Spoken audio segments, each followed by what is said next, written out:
To you, Uganda, wherever you are, and welcome to the 10th Annual National Social Security Fund Annual Members Meeting. My name is Ben Mwine. I've been a member of the fund for more than 20 years now, and as you can imagine, today is a very exciting day.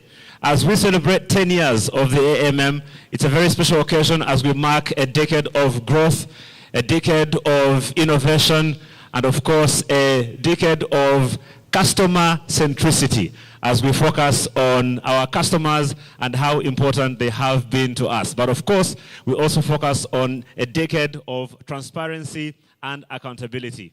Over the next few hours, you'll get to hear a little bit about how the fund has been performing, some of the activities that have been lined up going forward as we focus on the leap into the next 10 years.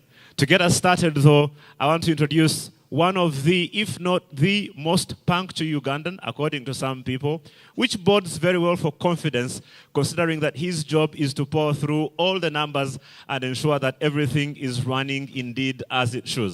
And he is the man whose opinion legally is actually very important, and he's going to come and give us that right now. As we get started this morning, please welcome with me our Auditor General, Mr. John Mwanga, to get us started this morning. Thank you, Ben. It is indeed a pleasure to be here with you. My report, the report of the Auditor General on the financial statements of the National Social Security Fund for the year ended 30th of June 2022 to the members of the fund. Introduction.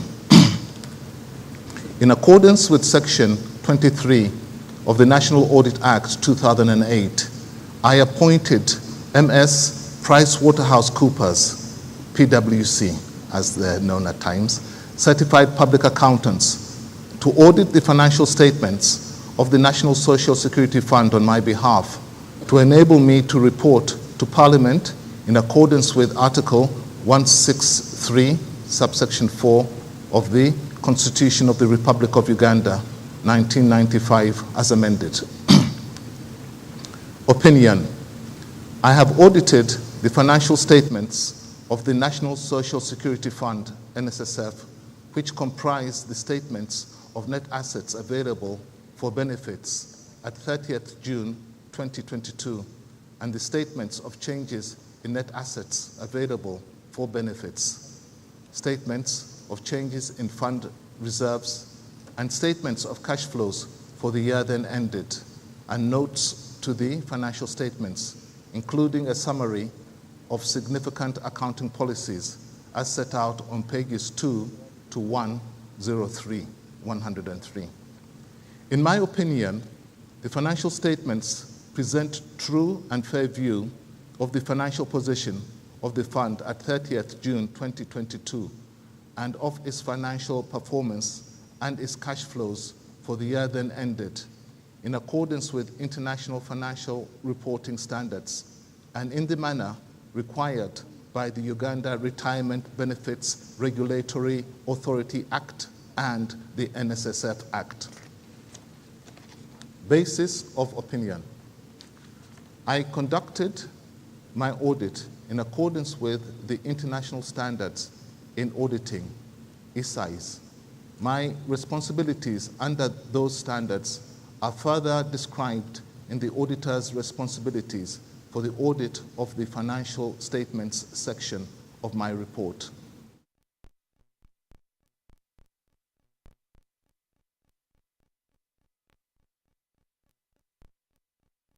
The National Audit Act 2008, the International Ethics Standards Board Accountants, ICBA Code of Ethics for Professional Accountants, Parts A and B, and other independence requirements applicable to performing audits of financial statements in Uganda.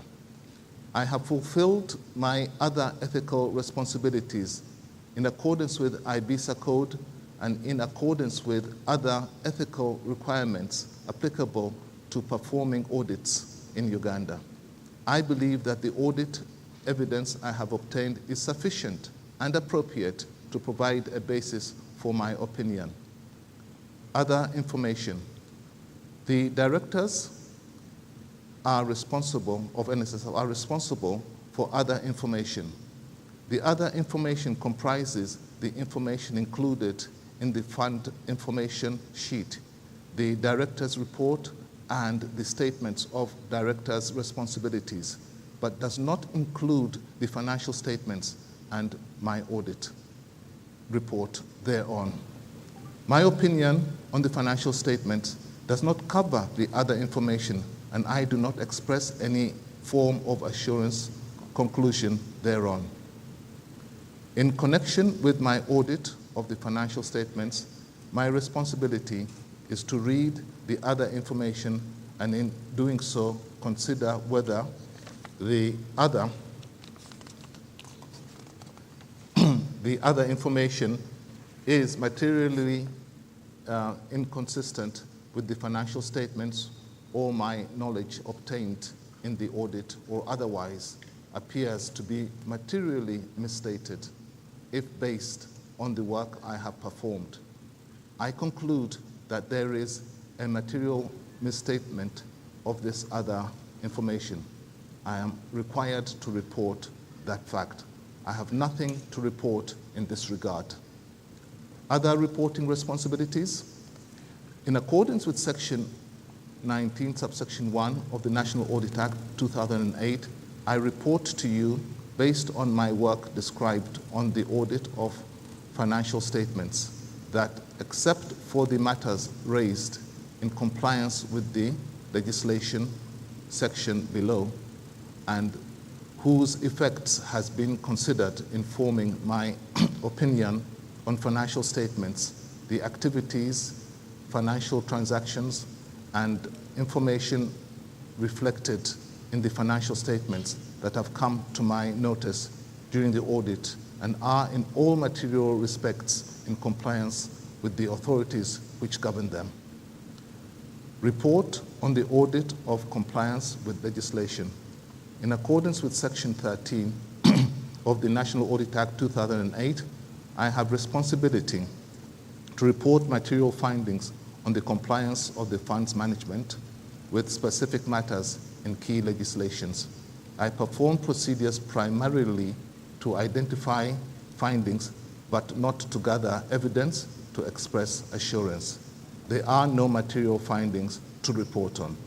Signed, John F.S. Mwanga, Auditor General, 23rd September 2022. Thank you. A very big thank you.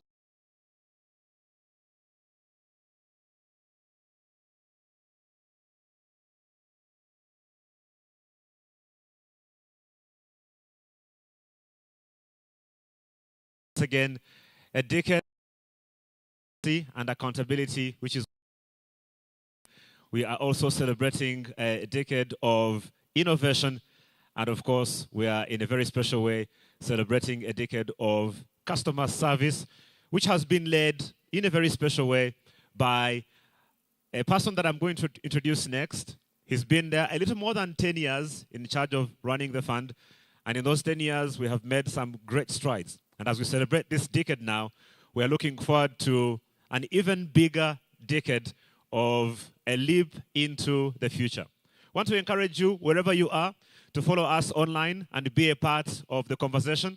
Our hashtag is hashtag AMM2022. That is hashtag AMM2022. And if you have any questions you want to ask, we'll make sure those are answered, and any comments from any key things that come out from here today.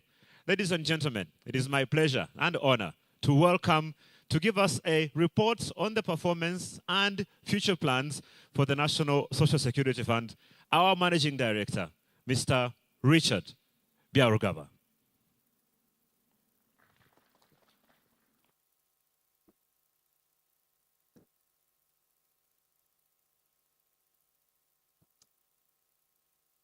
A decade of growth, a decade of transparency, a decade of accountability. Welcome to the NSSF financial presentation for the year 2021-2022. 2022. I'd like to welcome our audience online, and I'd like to welcome our audience in-house. Last year was a tough year. Last year was a year of opportunity. Last year was a year when we tried everything that should work, must work, in an environment where things are tough. Fortunately for us, the fund came out shining as usual. I'd like to share with you our story of last year. I would always like for us to be able to remember who we are, what the environment we operated in, which was quite tough. I'll then finish that off with a little bit on the performance, highlighting some of the things we've been able to do around our customers, around our staff, around our processes, and what the results show. I will come to the end of my presentation emphasizing the value we bring to our members, to the community, to all our stakeholders. And then I'll talk a little bit about the future, although that future will mostly be emphasized by the board chair, because I would like to talk about today. I would like to talk about what happened last year, and I would like to talk about when the Minister of Finance comes to present and announce the interest that we've paid, what are the issues that we've actually gone through to be able to provide you with those numbers. So bear with me as I take you on this journey of who we are. Of course, we run on 5 values. Our customer centricity is the first thing. We would like to believe that integrity is our DNA, us to do all the things that we do. We are innovative. We try and bring all the new things so that we can continue to give our members value. We love to work in our teams, and you'll see that clearly in my presentation when we talk about the people. And of course, we cannot do this if we are not efficient in delivering good value, but also ensuring that the cost of business that we do things at enable us to pay a good return, because that's what our members require. Of course, our vision continues to be the provider of choice with regards to Social Security, and we have a purpose which we live towards. And that purpose is to make lives better through promoting savings as a way of life or as a lifestyle. So, these are our value propositions. They are 3. The first value proposition we offer to our members is that we must preserve their savings. Our benchmark is to ensure that every single year we look at 10-year inflation and we say we must provide them a return that is 2 percentage points at least more than inflation. The second value we bring, the value we bring to our members, is we must provide them with convenience when they are dealing with us. That convenience means that we can serve them anywhere, anytime, in any place in the world. And we do that with a lot of pleasure. The third value we bring is we must provide a value add. That value add is with our people, is with our processes, is with the community in which we operate, and with all our stakeholders. Everything we do must be value to them. In order to achieve this, we've got 4 strategic objectives. 4 strategic objectives. And we do this through our people. We want our people, our staff, to be 95% engaged in order to provide a good service to our people. Once our staff can provide that added value, we want them to innovate and be able to deliver the processes. Our key process is what we call benefits processing or claims, commonly known as claims, in 1 day. We want to make sure that if we do that, that 1 day process will make our customers happy to the tune of 95%. and therefore they will give us loads of money to manage on their behalf to prepare for their retirement, and that target is to get to the figure of 20 trillion by the year 2025. So, that slide is so important for you to be able to follow the rest of my presentation, because a lot of what I'm going to talk about is how have we provided value under the three areas, and how have we been able to reach our targets that we've set ourselves by the year 2025. So, before I dive into that, let's look at our business model. It's important that we continue to do the things we were meant to do in the NSSF Act. We receive contributions from our members, 5%. We receive contributions from our employers, 10%. And we put that in a big pot and we invest it. We currently invest in 3 asset classes: fixed income, equities, and real estate. Once we have invested, we get revenues. Those revenues are used for expenses to run the fund, and everything else is given to the member as interest, which is what we're going to declare today. For your information, members, this business model is largely going to stay the same, but as you'll notice, one of the things that have happened this year is we've got a new NSSF Amendment Act, which has allowed us to do a little bit more. And I'll talk a little bit more about that a little bit later. So a lot of little bits, but there we are. Let's glance at the fund in one slide. Our membership is about 1.3 million members, divided equally between those who are active, 620, and those who are inactive, 695. Our financials show that our financial statements of assets under management is now 17.25 trillion. The last numbers that the Auditor General has just announced. Our member fund has grown to almost 17 trillion at 16.96. And we continue to pay out benefits. This year was a record year. We paid out 1.9 trillion shillings. It's a record. We did that on average under 12 days. And our member statement continues to be updated within 1 day, which is great. And we are doing this only in 17 branches. And we've got 23 what I call outreach centers. Really what these are administrative units around the country which enable us to serve our customers in person. And then finally, our staff complement as at the end of the financial year were 637. And their satisfaction, the index that shows their engagement, the index that shows how happy they are to work with the fund is around 92%. You'll notice that this fell slightly, and I will talk a little bit about some of the reasons behind that. But largely, if you talk about international comparisons, this is a very good number. An engagement of over 90% is great and fantastic, and that's why we are able to provide a fantastic service to our customers and definitely to our stakeholders. So let's talk a little bit about the environment, because that environment, as I said, in summary, was not easy.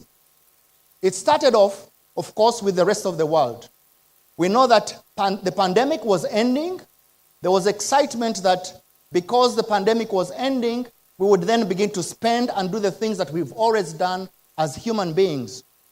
But that led to inflation, because we were all consuming more than we required, and that drove worldwide inflation. Unfortunately for us, Ukraine and Russia and whoever did whatever they did started a war. And there we are, we have a war, which unfortunately had negative impacts on all economies of the world and all ourselves. I'm sure you all know this number, which I found really incredible. 80% of our wheat is imported from Ukraine. Did you know that before the war? I didn't. So they've got a big, big impact on us. But even worse, China continues to have a very hard stance with regard to COVID. And that means that most of the stuff that get manufactured in the world coming from China means that there has been a bottleneck in the supply chain. Those factors all put in one little basket means that global growth, which was anticipated at about 6.1%, ended up only growing at 3.2%. So we can see that even at that stage, we were beginning to struggle as a world, we were beginning to struggle as a region, we were beginning to struggle as a country, and we were beginning to struggle as a fund. The numbers and the graphs demonstrate this. As soon as inflation hit, all the countries in the West, including the US, including the European Union, if you're looking at the UK, all put up their interest rates. What does that mean? The yield curve on the 10-year maturity bond went up. And that means only one thing. It means that people who had been investing in Africa, people who had been investing in Uganda, people who had been investing in Kenya, people who had been investing in Tanzania, decided that now they would take their money from what they call the frontier markets back into the international markets, where their bonds are giving them a higher return at less risk. Because if you're putting your money in equities, it is risky. But if you take your money back to the US or to Europe, where the bonds are issued by the government and you trust the government, it's a less risky asset, but giving a higher return. And that's why we saw the stock markets in East Africa crash. As you can see from the graph, the hardest hit was Kenya, followed by Uganda, and a slight dent on the Tanzanian stock exchange. This meant, as you will see, our stock valuations going down. Uganda also did follow up. And you all know that the central bank tried for a long time to bring interest rates down in order to stimulate production, in order to stimulate lending, in order to stimulate the economy to go back into production. Unfortunately, inflation comes in, and guess what? They also respond by putting the CRB up to 8.5% from a low of 6.5% at the beginning of the year. What does that mean? It means that our currency weakens, and as you know, we had a depreciation of our currency of about 6 percentage points. What does this all mean? This is a summary slide that tells you that what happens outside in the global economy affects the regional market, affects us. And as you can see, a higher than expected inflation worldwide, negative spillover of the war, worsening anticipated crackdown in China, ECB rates, results in the cost of living going up everywhere, including us, high business cost, high production costs, results in the regional markets crashing, and unfortunately that affects us. So what did we see in the business? We noticed that our growth was slower on contributions. We noticed that our compliance rates became worse, were affected. Our real estate projects became more expensive, and our equity portfolio began to be affected. Nonetheless, as I started, the optimism of NSSF, the resilience we've been able to build in the system, means that we remained optimistic that the recovery will come and get us away. And as you can see, our performance was dented in some areas, but not in all. So having looked at what happened in the environment, how did we perform? Remember the slide I talked about, which guides you? So I'll now start on the people. What did we do with the people to be able to drive our business? The first thing we did on the people is we wanted our peoples to have a staff engagement of 95%. That's our target. We ended up, as I said, at 92%, but that was partly a drop from 94% the previous year. Now, that looks like a go down, but don't forget that one of the big things that we did were we were reorganizing the institution. One of the things that NSSF in Amendment Act did is to ensure that we have more opportunities, more opportunities to serve the informal market, more opportunities to serve the members who currently have a pension with us to be able to top up. Those opportunities need us to reorganize, and we therefore had to change the business. That business model, that restructuring, that retraining, that reskilling was a little bit of a challenge, as all reorganizations are, but at the end of the day, we believe that that will help us. Because as you can see, the benefits of reorganizing is that we want to increase our productivity. We want to increase the number of customers we are going to serve. We currently have about 2 million members of customers that we serve. We are looking at 20 million. We need more productivity out of our staff. We need to reskill our staff in things like financial advisory and insurance. That is a skill we will need going to the future. That requires the fund to be agile. That means that we need to train our staff and therefore reorganize. And the last thing we need to do with our staff as a benefit from the reorganization is to improve the processes. We noticed that some of the processes were being duplicated. That's why some of our processes were taking so long, as you will see.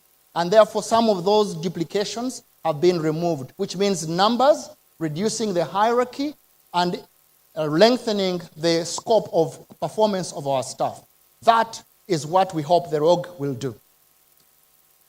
What do we believe the reorg will do in the long run? We think that as a result of that change in our business, we will need to change and realign our businesses.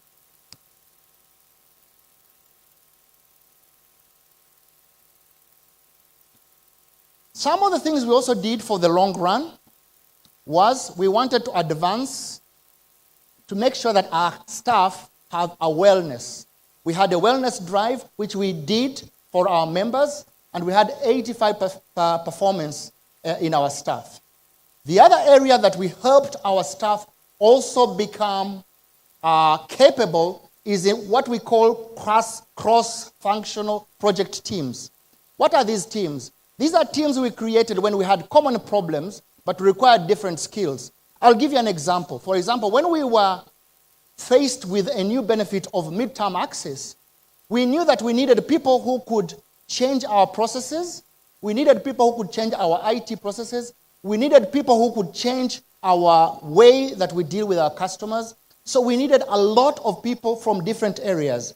And through this last year, we had over 100 of our staff getting involved in projects which helped us improve. The other thing we've also been doing is improving the learning, making it lean, making sure that our staff undertake online through our process we call Desire to Learn. It's an online platform which enables all our staff to do very well and continue to re-energize themselves and also re-educate themselves so that they can learn and become developed. The other thing that we need is we introduced flexible working. We introduced a framework which we call the 3-2-2, which is 3 days in the office, 3 days out of the office, and 2 days in the weekend. It helped our people bond with their family, but also allow them the flexibility to be able to work, and we gave them the tools to be able to work from home. The last one is reskilling, as a result of the fact that digital is such an important skill for us, and 50% of our staff were involved in a digital skilling. That is what we did for our people to make sure that we delivered on our performance this year. Once our people were developed, we then turned to our processes. What could we do in order to achieve a one-day benefit? So as you can see, last year was a unique year. Our numbers went up drastically. From 28,000 benefits that we paid out, individuals, to 46,000 individuals that we paid out. As you can see, that affected our turnaround time. So from an average of about 7, 8, 9 days the previous years, our turnaround time went up slightly to about 12 days, 0.3. And what was the problem with that? A lot of that was to do with some of the longer-term benefits. You can see that what I've done is that I have given you the average payout time or turnaround time of 12.3 days. But you'll also notice that the survivor's benefit took us an average of 60 days to pay out. That was largely affected by the new laws that came out in the Succession Act, which affected the way we have to process the benefit of survivors. The other things that we also had to do was the systems functionality. As you'll see later, we introduced a new system, and unfortunately, some of these payouts actually did get affected in terms of their date. But the story really to be told about last year, the story about turnaround time, the story around turnaround time is around the midterm access. We were able to pay out, on average, midterm access through 9.4 days. That is a very good number. Given that it was the shortest, given that it was new, given that much of it, 40% of it was done online, 60% was done in person. So, if you put those things together, you'll see that our turnaround time, having been affected by this new benefit, we still made really good progress in making sure that our members did continue to receive and achieve their benefit in record time in spite of the volumes. So, the other thing that we've done to advance the long-term aspiration of the processes is we onboarded Octopus. Octopus is our acronym for a pension administration system. It's a brand new machine. It basically helps us to be agile. It helps us to be cost-effective. It enables us to do straight-through processing for our benefits and all the rest of our processes. We are hopeful that with the introduction of Octopus, we will now be able to pay 1 day of our benefits in the long term as we continue to optimize the system. What are the things that Octopus is going to do? We believe it's going to be a real game changer. Today, we can do expatriate registration using their passport number and TIN registration for employers. Just like that, they don't need to come into our offices. It has improved our compliance. It can automatically calculate the penalties, which used to take us such a long time to do manually. It can help us with our benefits processing. Partial payments used to be a problem. If you didn't want to take away all your money, you would have to struggle for the system to calculate that. Now this is done automatically. We are able to make back office validations with telecom companies. We are able to make seamless integrations with other systems, with other service providers, for example, doctors, for example, the Ministry of Internal Affairs, for example, the court system, NERA, all those people where we rely on their data to be able to process our benefits. We've been able to do that seamlessly through this. And the last thing is that this system enables member self-service. One of the things it does, it provides a 360 dashboard so that our members can look at, or we can look at the members' business in one area where all the data are put on dashboards. And self-service is going to be one of the ways that we will be able to validate all online payments without necessarily referring to all the other data that we have that is not available to the customer. So, two things we've talked about. We've talked about our people. We've talked about our processes. So let me talk about some of the things we did to improve the customer experience. Our target with the customer is to get to a 95 satisfaction. So where are we on that? We are at 82%. That is a good number, although it went down. Actually, if you think about it, look at the graph on the right of the screen. You'll notice that we've broken down that number of 82. What makes it up? It's made up of the customer experiencing our physical environment, how we communicate with our customers, the customer care efficiency investments. But look at the last item on there. That is the area where we perform so badly. It is benefits. Our members have told us they love our service, but they would like to have more benefits. They would like to have more products. How do you provide them to us? And guess what? Last year, or this performance year, we got the Amendment Act, which enables us to provide them with things like midterm access. So our members are happy. And you can see that they told us from 75% the previous year to 77% this year, which, although the index went down for other reasons, mostly the physical environment and also the communication, you can see that we have made we've made progress on the benefit side because of the new law that will enable us to give our members a little bit more. Let's interrogate a little bit what we are doing for the long term for our members. So one of the things we are doing is we've introduced a chip and pin plastic card. It is a 3-in-1 card which enables our members to transact with us, to transact with the bank, and also to have a loyalty program. The other thing we've done is automating the benefits through use of tools, as I said, with the telcos, with the NIRA, and all the other data sources where we can then be able to find out who our member is. But most importantly, of course, we successfully advocated for the amendment of the NSSF Act, which brings us the following benefits. It will allow us to provide services to the informal sector. It will provide us new products, MTA and the new ones, and then it will hopefully help us in providing voluntary top-ups for our members so that members can begin to save adequately for their retirement. So, talked about the customer. I talked before about the processes. I talked a little bit about the people.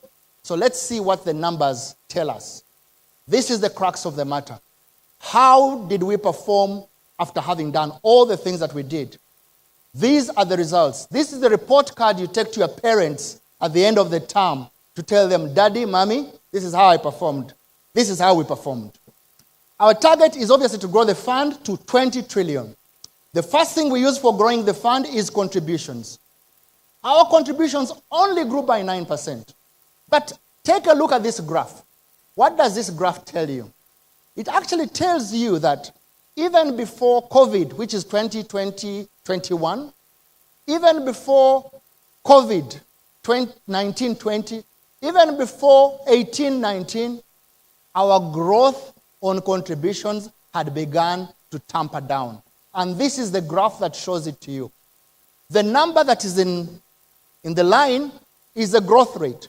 So in 2018-2019, our numbers only grew by 5%. We recovered slightly in a COVID year to 8%, and this year we went up to 9%. So we stopped growing in double-digit numbers in 2018. What does this tell you? It tells you that we had squeezed the market. We had squeezed the market. And see why we had squeezed the market. Because last year, even when we grew, what did we see? We only saw that the growth was mostly in arrears. What are arrears? These are people who we audit and they pay their money in arrears. There was very little growth coming from new members, only 50 billion. There was very little growth coming in reactivated members. We had a negative growth in salary increments. Okay? So that means, what does this mean? It means that actually some companies cut their salaries or actually even stopped contributing altogether. That's what this number tells us. So our growth, even though it is slightly better than last year, it still shows you that there is a problem. And as I've said before, it shows you the amount of work we've been able to do to squeeze out the new opportunities, but it also means that perhaps the economy is not growing as quickly as we would want to do, especially on the employment side. And in fact, we know that the biggest area that's growing is in the informal side. That's why if you look at the voluntary membership, we grew by 5,000 new members on the voluntary side, and we grew by 1,000 on the employer side. Those are impressive numbers if you compare them to the mandatory side. So, informality is growing. The challenge is we've not been dealing with it. Now the new law allows us to deal with it, and therefore we have a solution, hopefully for the long time, to cover with our growth. So, contributions haven't been growing. What has been taking up our growth? All right? What has been taking up our growth is assets. In the assets is our investment income. All right? So, you'll notice that our asset size grew by 11%, a little bit higher than 9% on contributions. And that is because, for the very first time, we are growing faster with income than contributions. This is not a very busy slide. Let me explain it. It shows you the percentage of growth of the balance sheet covered by contributions and covered by the benefits that have been paid out. So, the previous year, we were paying out about 30%, 37%, 39%, 47% of our benefits. We are paying them out to our members as a percentage of contributions we've grown. Last year, we paid out 80% of our collections as benefits. Let me repeat that. Last year, we paid out 80% of the money we collected. So for the very first time, our growth of assets is being driven largely by income rather than the contributions, which then demonstrates to you this. Okay? So what we've done is we've shown you this growth of the balance sheet. We've then shown you the year-on-year growth. Again, as you can see, this number has been coming down. So from a double high of 26% in 2017-18 to a low of 14 in 2018-19. But look at what happens today, 2021, 2022. Our balance sheet has grown, but not as high as it used to. And that's largely because of the new introduction of the midterm access, which has eroded some of the liquidity, and you'll see that in the investment side. Okay, so this is a breakdown of our income that we get from our assets, which is the blue line. The yellow or green line, is the income after tax and interest to members. If you are observant, you'll probably notice what that means. But the red line is our tax expense. As you can see, that has been largely flat, but that's because it is a percentage of only a small part of our investments, which is our fixed income investments on the withholding tax that we have to pay to URA, which is a tax deductible and is also allowable as a final tax. So, this is a slide which we've not shown before because this year is a special year. This is the year when we paid the midterm access, but we had to prepare for the midterm access. So ordinarily, we invest in long-term investments. And we invest very little money in the short-term investments. So as you can see, in 2014-15, we only invested 69 billion shillings on a very huge balance sheet. Last year, we invested about 166 billion in short-term investments. This year, because we had to prepare for midterm access, we didn't know how many people would come to draw their money. We invested 1.7 trillion shillings in short-term investments because we wanted to create liquidity. Unfortunately for us, investing in short-term investments rather than long-term investments meant that we had to give up a little bit of return. And I will explain the little bit of return a little bit later on. And this is what the impact is on our income. So what was the opportunity cost of the trade-off between short-term and long-term?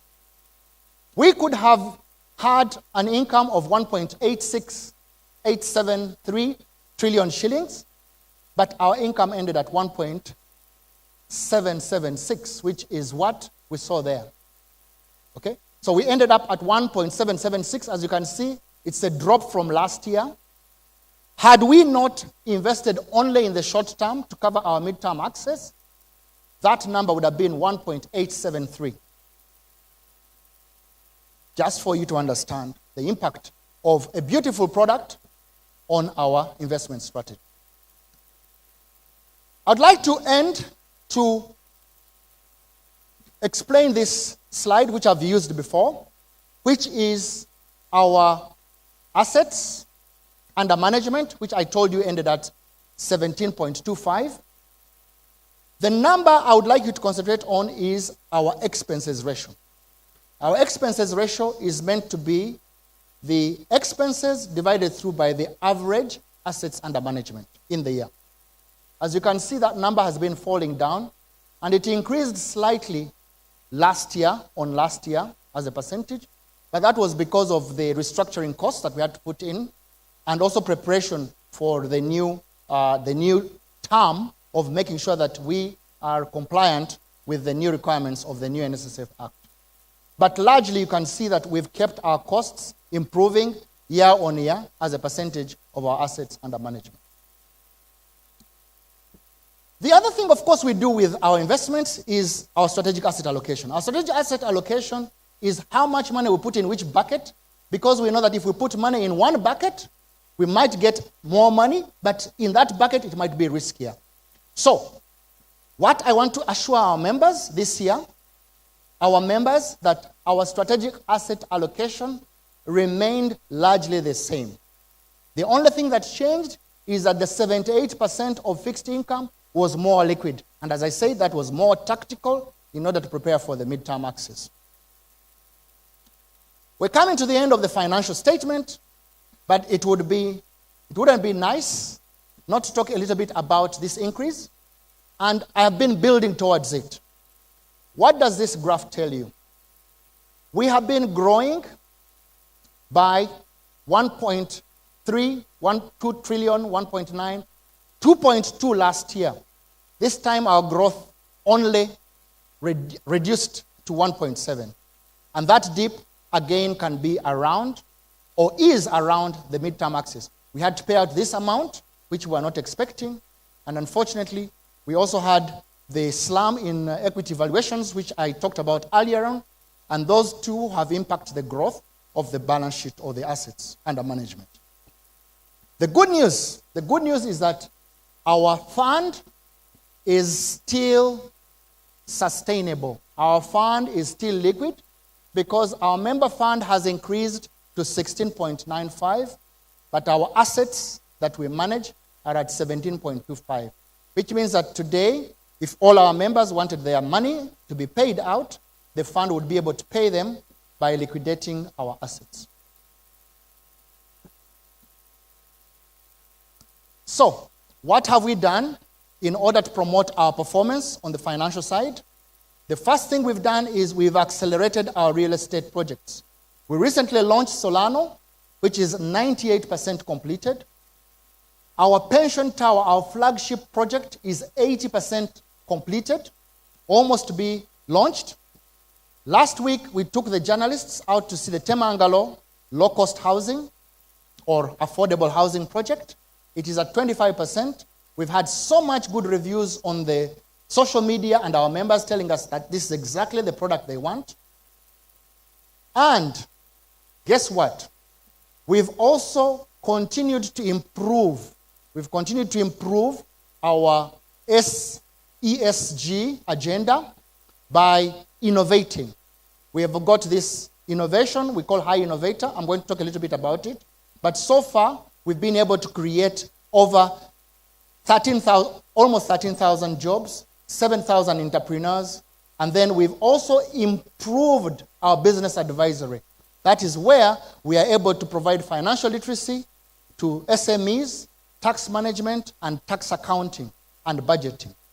And then finally, we've worked on our tactical changes to our SSA so that we are able to improve the money that is available to pay out benefits. Ladies and gentlemen, that concludes our performance. So let me recap at this stage.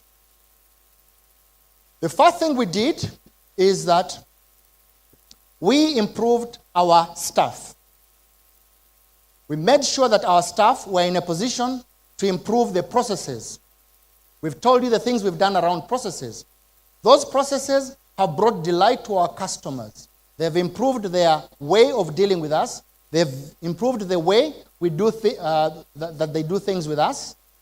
And because they are happy, because the employers are happy, we now know that our financials are reflecting those gains. So let me now drill down to our propositions, where we create value. How did we create value this year? So the first area around creating value is we need to be aware that whatever we do as a fund, there will always be trade-offs, strategic trade-offs. I told you the one around the financing. We had to have short-term assets in order to cover our midterm collections, payments. But that means that trade-off is made because of the strategy that we need so that our members are okay, and also society. The other thing we also need to be aware of is that when we take on lower returns compared to the previous year, it is because we've had to let me start the other way around. When we ask for a higher risk, we basically expect lower returns. And in our particular year, as I mentioned, if you are looking for liquidity, you have to sacrifice your return. That's a balancing act, which we have to do every single day in terms of our tactics. So, our creating of value, as I said, remember those three boxes or circles are around savings. We promised our members we'll provide them a return that is over and above inflation by at least 2 percentage points. We will always keep that. The second one is we'll provide our members with convenience so that they're able to get serviced anywhere, anytime, at their convenience and at their pleasure. The last thing is we will make sure that we add value in whatever we do. And you'll see some of the things we've been doing to add value to us, to the community, and to everybody who is involved as a stakeholder. So, let's start off with interest. I know this is the slide that the journalists have been waiting for. Unfortunately for them, they will not be able to see what interest we are declaring this year. But we can say without a doubt that the 10-year average inflation as at the end of last year was 3.79%. So journalists in the room, journalists online, everybody, our members, will definitely be able to beat 3.79 plus 2 percentage points. So our target is 5.79. So I can tell you without a shadow of a doubt, that number will definitely be better than that. But what does this say? We will always provide our members, their accumulated savings will always consistently be rewarded above the 10-year inflation rate. Number 2, the amount of value that we create through interest. Again, there's one line I'd like you to pay attention to. Interest that we pay to our members is as a result of the amount of expenses, which is the green line at the bottom, and the blue line at the top, which is the interest, the total income that we create. So if you remove our total income from our from our expenses, you'll get what we are going to pay. As you can see, that number, again, is probably sufficient to be able to beat the target that we are. In other words, our net income after our expenses is all transferred to our members as interest. So there is where we create the value. So the less expenses, the more income, the more the interest we pay to our members. And as you can see, our expenses have kept really, really in a straight and narrow path. We have provided convenience to our members. This graph is very, very, very nice. What does it show? It shows you the number of members who walk into our branches. As you can see, since 2019, from a high of about 38%, that number has been going down. Today, only 6% of our customers walk into our branches. That means 94% of our customers, of our members, get service online. Why is that such a good thing? It improves the experience. It reduces the cost of doing business. It means that we can put more money in creating value for them in channels rather than branches, which cost a lot of money. So again, a very good number, and that's how we give back members and the good member experience. Some of the other things we've done, again, in technology is we've been able to invest in technology for the midterm project. where we are able to use technology to accept member applications. We have been able to use technology to validate member details. We've been able to use technology to confirm member details provided from the identity of the member. We've also been able to compute the amount that is due to the member, all by technology, and pay out to that member using technology. That's the reason why you'll notice that when we paid out the MTA, right, that number is that almost 19% of the members who applied were paid in less than 3 days. 26% were paid between 4 and 5 days. 27% were paid between 6 and 7 days. And it's only 28% that were paid beyond 7 days. That in spite of the fact that the law said we can pay within 45 days. But we were able to pay within a period of 6.8 days. Now, I'm sure some of you are clever. You might have noticed the item that was in the slide that I started off with, which showed a figure of 9.4 days for midterm access.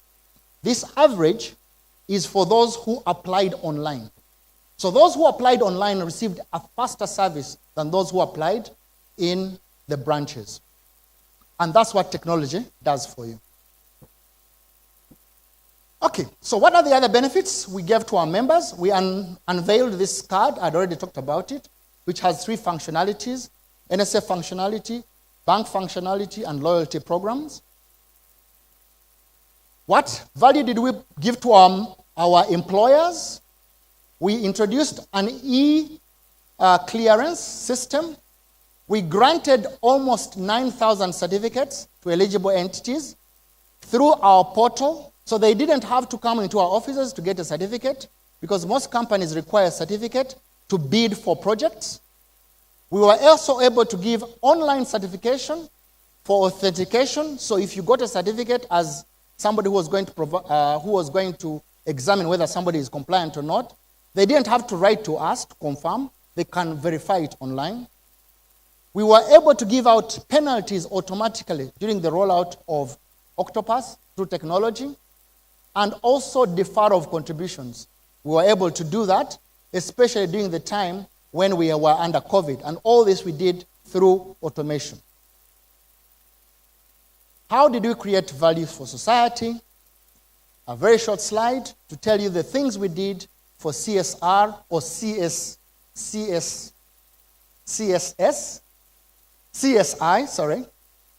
corporate social investment. So we invested in education. We refurbished 6 schools around the country, affecting 32,000 pupils. We were able to support Bayer, Uganda, towards easing medicine delivery for AIDS patients. 10,000 people were supported in this initiative. We have been involved in financial literacy for all of Uganda. We've been able to touch at least 3 million people during that financial year. And finally, but I think one of the big initiatives is working with the Rotary Partnership, where we've been able to support disadvantaged societies and communities through the Rotary Partnerships, and almost 200,000 people. I always save best for last by coming up with our High Innovator. High Innovator, I talked about it a little bit earlier on, but let me give you the numbers. This year alone, we've been able to sustain at least 20,000 jobs. We've been able to enroll 6,239 entrepreneurs for learning, and we've been able to fund businesses, catalytic funding, to make sure that they go through their pilot stage, at least 27 businesses, with a payment of $20,000, $30,000 per business. So we believe that this initiative has been able to impact at least 20 individuals directly and a lot more people indirectly. I had to find this graph to share with you. This graph shows you the money that was being contributed by the companies we were funding. In Q1 2021, they were making 4.6 million shillings in contributions in NSSF. As at the end of the quarter, that figure had risen to 18, almost 90 million shillings per quarter. For me, this is where value is added. Because suddenly these companies did not exist. These companies were not hiring people, but these companies are now hiring people and they are making contributions of NSSF. So we can see our selfish intention, but we can also see that we've helped the country in creating jobs. And I really, really believe that business that were not contributing before are now contributing to the retirement fund. And we are so glad because we believe that our money that we put in these companies is what raised the portfolio. As I come to the end of my presentation, I'd like to talk a little bit about our future plans. Our future plans continue to be that we will commit to giving our members a better life. That's our purpose. Under coverage, we believe that one of the things we need to do is to have a mass registration of membership. We've told you about the informal market. How are we going to achieve that? We believe technology will be one of the things we use. We will continue to do a lot of financial literacy and financial education and advisory. And we will develop those channels to make sure that our members are able to mass register. With regard to compliance, we have introduced an enforcement unit. It never used to exist at the fund. We are wrapping up our partnerships with URA, URBS, and NERA to improve on our compliance. But more importantly, we are also working with a lot of partnerships like the unions, like the Ministry of Gender, Labor, and Social Development, and some of the employer organizations to be able to mass sensitize our members so that they can begin to contribute, including working with the diaspora community, especially the growing diaspora community in places like Dubai and Saudi Arabia, where labor is now going, and yet these individuals are not saving for NSSF. We think that by getting into these partnerships of sensitization with those bodies, we will be able to guarantee adequate member retirements going into the future. Lastly is on our customer and stakeholders. Product. I believe that product will be such an important part for us.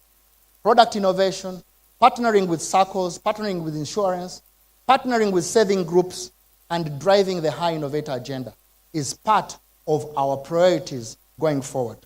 Some of the things we've done, and we believe we are getting good results, we will continue to do.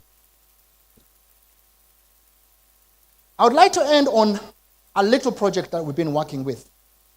It's a project, a retirement for artisans. We call it the Black Swan Project. The problem is that a lot of the artisans have income that's earned, but it's not predictable. We also know that they struggle to save. They normally want to eat their money, as they say, and not invest. The challenge is that there is lack of motivation to sustain this good investment habit. And we also know that they don't have financial literacy to be able to make those decisions. So our project is around organizing them into groups, making sure that when they are spending money, they are passively saving.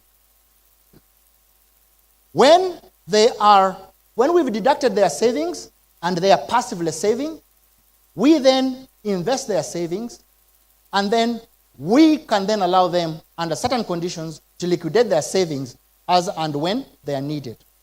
We believe this would be a very good link to the artisan world so that we can create more employment, but also allow them to have a way of being able to save for their rainy day, as we saw during COVID.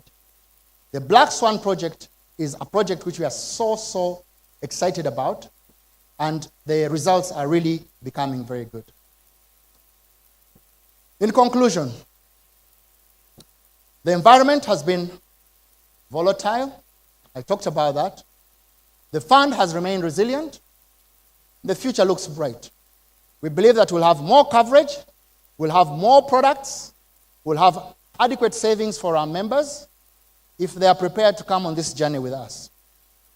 I would like to end by introducing my colleagues on the slide.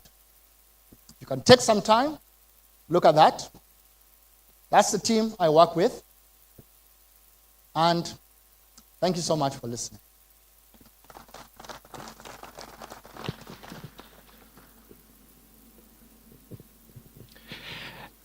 A bigger thank you to our Managing Director, Mr. Richard Biarugaba, who has shared quite a lot of insight into where the fund is and where we're going.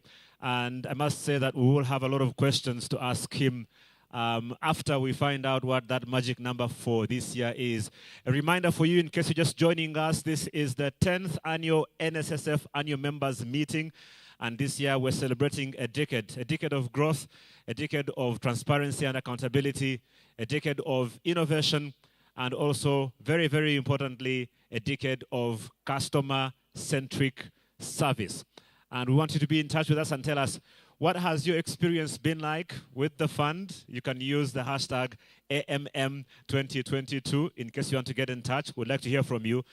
Any questions you might have from the MD's presentation, any insights you might have gleaned off of that presentation, please do share them on social media and we'll pick those up and be able to answer them. As a result of the amendment that happened, the NSSF now, you could say, has two bosses, if you want to put it that way. We like to think about it as having better oversight, being able to have more heads overlooking what we do. And it's a privilege and honor to be joined at the 10th annual AMM by two very special people who will be coming to speak to us very soon. I just want to make special note of their presence. The Honorable Minister of State for General Duties at the Ministry of Finance, Planning and Economic Development, and also representing the Minister of Finance, Honorable Henry Musasizi, who is with us in the room, as well as, thank you very much. Please give him a big, big hand clap. And as well as the Honorable Minister of Gender, Labour and Social Development, the Honorable Betty Amungi, who will be coming to speak to us as well later on. But for now, I would like to invite a person who is responsible for providing leadership for the NSSF at the highest level. He is capable because he has done this himself as a business entrepreneur, as a business strategist, as an advisor to a number of boards, but also as an executive coach for many, many years. He now lends his service not only to the church as a member of the Kampala Archdiocese, but also as a very loyal Rotarian. But we are also privileged to have him give oversight and leadership to the National Social Security Fund. Please welcome with me our chairman, Mr. Peter Chimboa, as he comes. Great.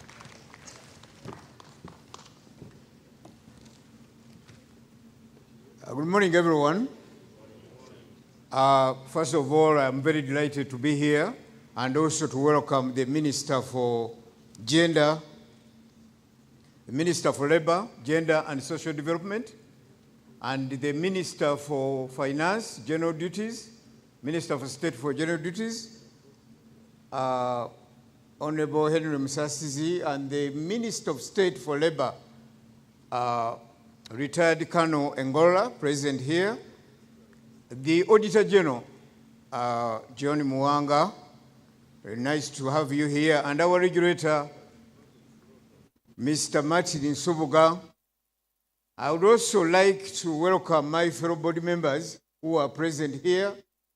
Once again, the Managing Director, the Deputy MD, Patrick, and the Corporation Secretary, Agnes, and all the members of the EXCO team, and the members of the media who are present here, all distinguished guests. You know, on a day like this, when we come here to give accountability and also make statements of transparency, it kind of reminds me now that East Africa has just come out of the elections. And I will tell you a small story. A guy passed on and reached heaven. And when he reached heaven, he found St. Peter around at the pearl gates. So St. Peter said, we have a new situation here now. You will need to decide whether you want to go to heaven or hell. The gentleman told him that, you see, there's no debate about that. I would like to go to heaven. St. Peter says, no, you have a choice. Let's go and check out how hell looks like. So St. Peter escorted this gentleman right into hell. And when they reached there, the gentleman found hell to be some different experience. There was music, there was nyamachoma, people were dancing, and it was so exciting. So the man looked on and said, is this how hell really looks like? No, this is not possible. Well, nobody was saying anything. That there was music, he could see some of his fellow riffraffs and vagabonds also there. Everybody was very happy and so on. So St. Peter asked him, have you had a good look at hell now? He says, yes. Do you mind if I can take you to check out heaven? The man was reluctant. He says, but what else can be better than this? I mean, this is the real thing. Then St. Peter says, let's go to heaven. So they went to heaven, and of course, everything was quiet. There was sonorous music. There was God, of course, and Jesus was seated there, and the Mother of God. There were angels sitting and floating in the air. Nice music. So St. Peter again turned to the guy and asked him, what do you see? Are you okay with heaven? The man says, give me time to think. Heaven looks good. Everything is cool and quiet and calm. But hell was kind of different. That was the real excitement now. St. Peter said, can you decide now? So the man finally said, let me go to hell. So St. Peter says, well, I won't escort you because you saw the way, so you can really go down there yourself. So when the man reached hell, it was now dark. There were mosquitoes, there were flies, and he could see over across there, Lucifer was holding a chain and beating up some other guys, and there were also some other devils who were knocking people's heads and so. Guy says, hey, this looks different. And as he was wondering about the new hell, there was somebody who tapped on his shoulders, another devil. And he told him, yes, this is hell. Yesterday we were campaigning. Now this is the real thing. Guys, we are not here to campaign. We are here to make a statement of accountability. I have had the opportunity and a wonderful time to work with members of the board who are, I think they probably should have had this on the screen for me to introduce the board members other than making them stand up. On the board, we have Mr. Dr. Silva Mugisha, the Director and also CEO of National Water and Sewage Corporation. We have Annette Nakawunde Mlindwa, but maybe you could stand up so wave to us. We serve, when you say chairman of the board of NSSF, you are talking about the individuals I'm mentioning now. We work as one. Dr. Sam Ryomoki is also director with us. Mr. Patrick Ochailap, who is the Deputy Secretary, Treasury Secretary, and we've got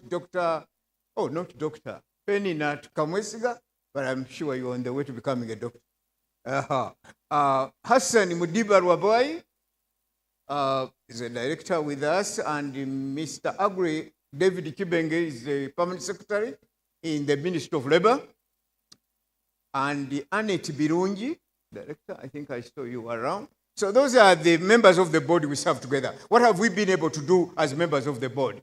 And our celebration today, we are here to celebrate phenomenal growth and resilience amidst a number of chaotic factors that have affected the world and also have affected the region. We have had shifting growth trajectories.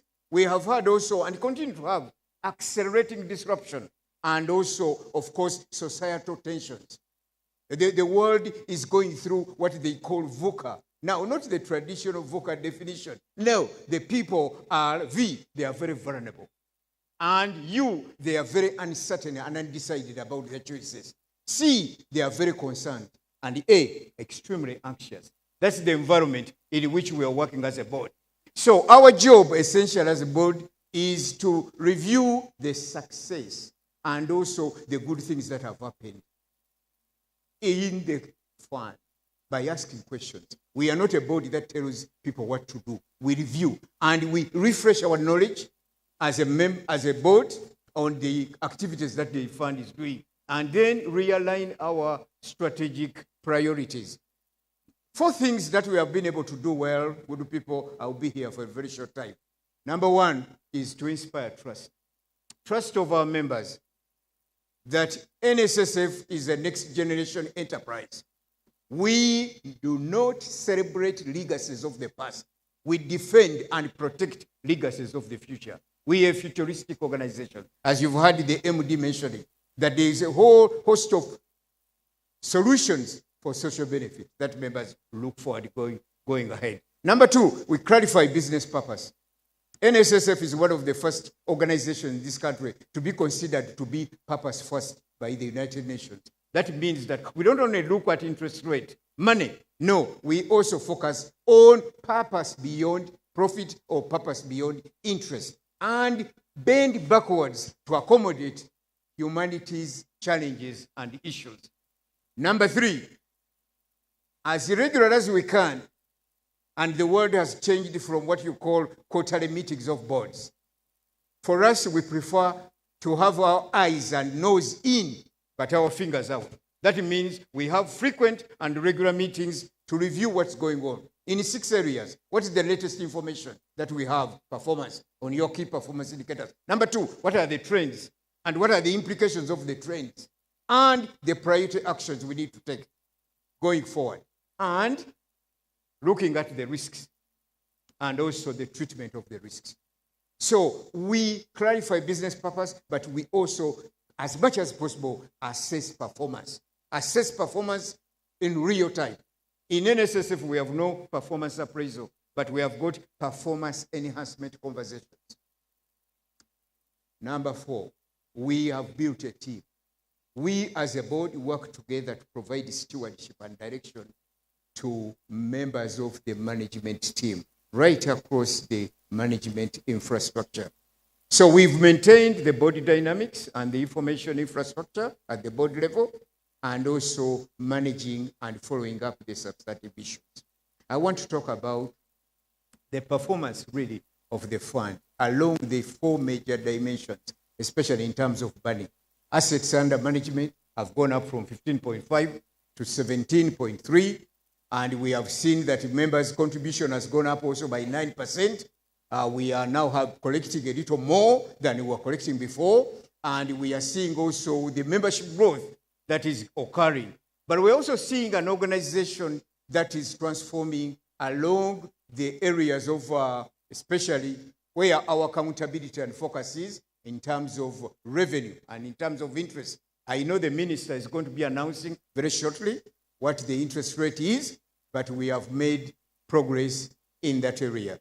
The recovery of Uganda and the recovery of the global economy is going to be slow, it's going to be difficult, and it's going to be costly. We are very much aware of that and preparing for that too.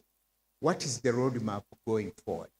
I've mentioned that NSSF is a next generation enterprise.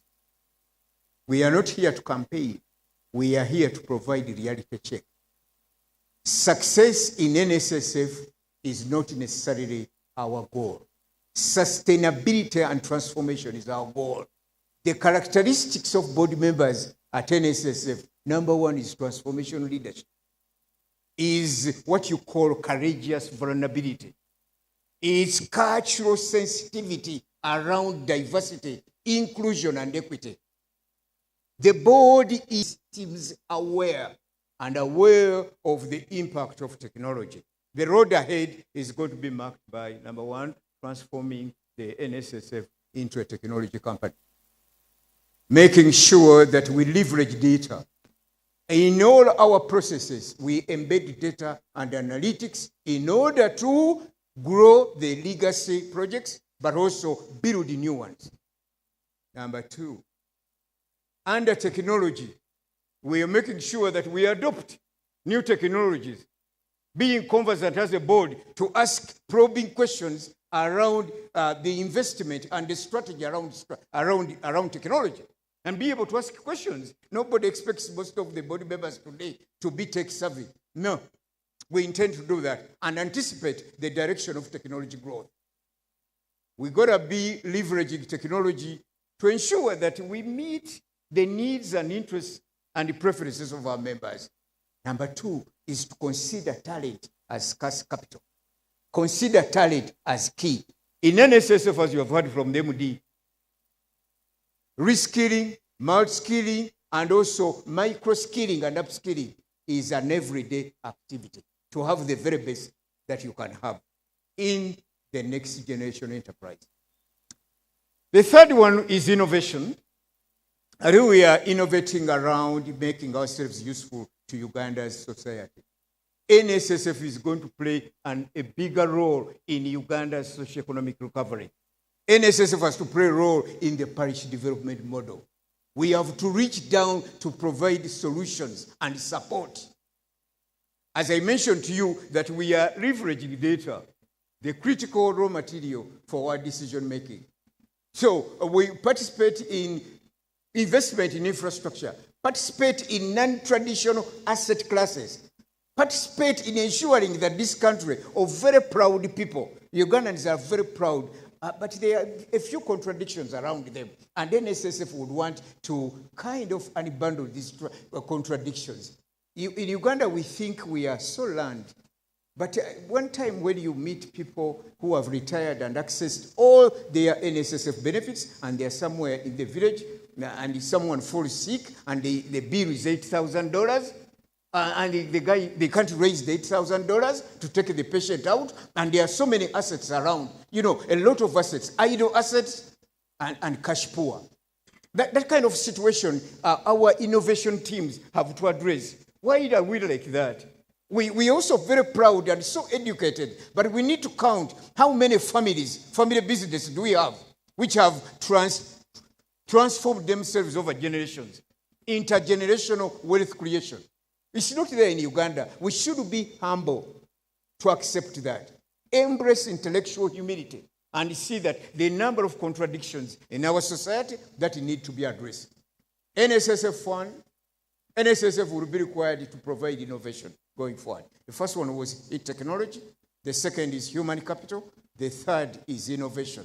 Innovation around other government programs. Agriculture is our only rescue. How is NSSF going to get involved in agriculture? To provide smart agriculture and new solutions to enable, in the wide coverage, members to have income and liquidity and so on. It's a terrible thing to have 3 degrees with very scattered assets around, and you can't raise funds. So NSSF is supposed to provide and roll out a slew of social security benefits. C and 4 is collaboration, but more importantly, convergence of benefits and consolidation and customization of solutions that NSSF can provide. And lastly is what I've already talked about. The future of NSSF is data, knowledge gleaned from data, and building capabilities that will provide real-time, accurate, and precise data around what we are doing by embracing systems thinking as we find the solutions. Ladies and gentlemen, before I invite the Minister for Finance to come forward and announce what everyone is waiting for, I would like to assure everyone that for us as a board, we can only guarantee one thing, that we shall keep NSSF cohesive, focused, and dynamic for the future. Success is not an entitlement. Success is not a birthright. I thank you very much. I would like now at this point to invite the Minister for Finance, General Duties, to come forward and face the nation.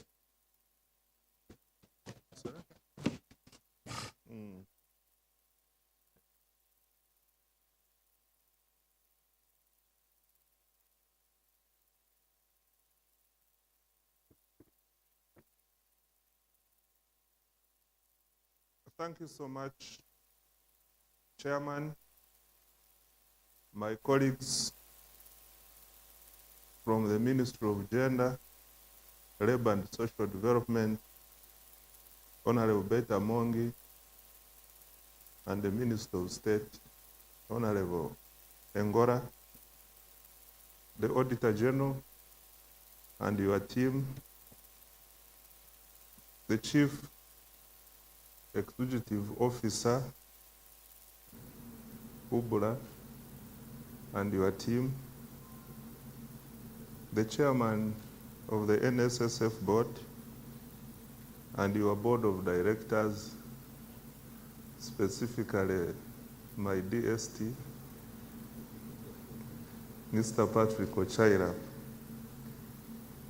Managing Director, NSSF, Richard Byarugaba, and your deputy whom I have seen, Pat Ayota, and the entire team from NSSF, members of the fund who are in this audience, and those catching us online, the media fraternity,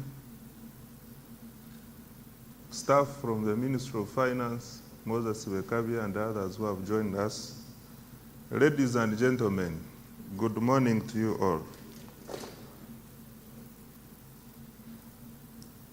It's my pleasure to join you for the 10th annual members meeting to mark a decade of transparency and accountability. I was glad to hear that the fund has once again got an unqualified opinion from the Auditor General for the 11th year running. This is good news. Those of us in the public sector understand that is not a mean achievement. That is the true spirit and a letter of accountability. Thank you so much, NSSF management and the board, for sustaining this performance. Good governance is important for institutions in Uganda and also in the private sector to grow, and for public confidence, especially financial institutions like NSSF.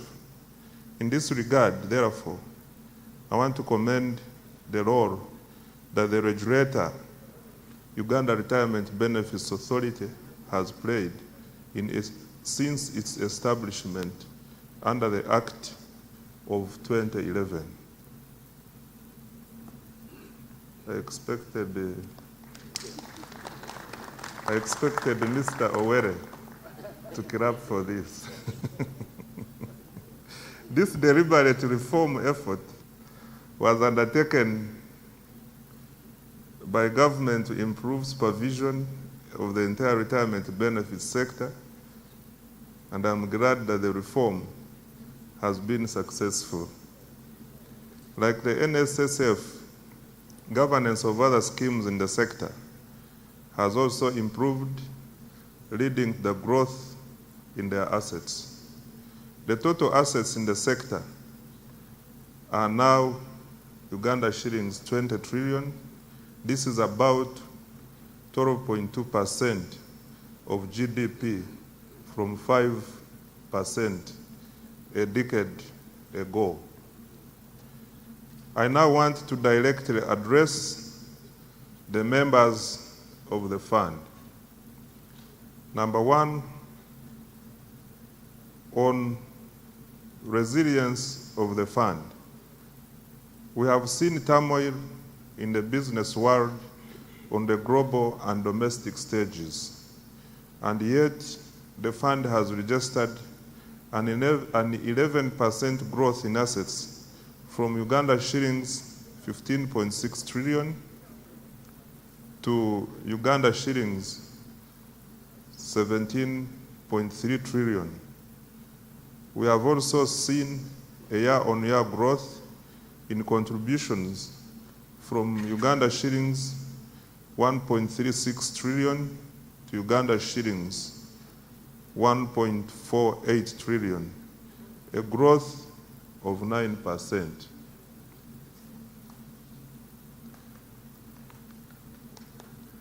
The fund is committed to implementation of the new NSSF Amendment Act and has already rolled out the mid-term access benefits. In this regard, the fund has paid out mid-term access benefits for the first year running, amounting to over 443 billion to over 21,700 qualifying members in the just concluded financial year. This is, in the delivery of the same, the fund had to ensure liquidity by investing in short-term assets with lower yields, and this has negatively impacted on the return to the members. The fund continues to ensure that your money is protected against inflation. The principle of protection of members' savings against inflation is at the heart of fiduciary responsibility. I'm happy to note that despite the challenges in the operating environment, the fund has consistently surpassed its target on a return that is above the 10-year average rate of inflation. The performance as presented by the MD and the chairperson of the board is commendable. This brings me to my statutory duty.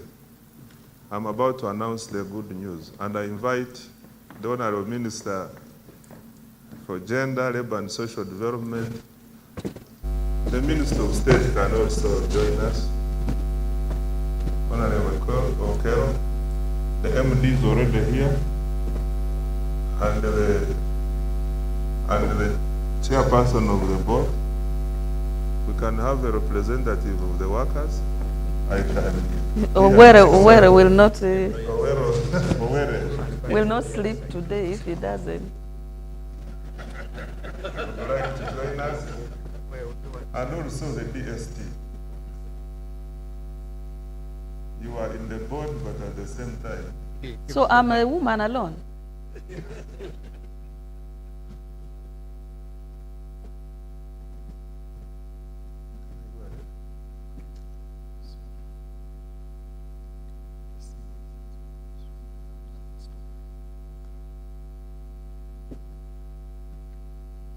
My statutory duty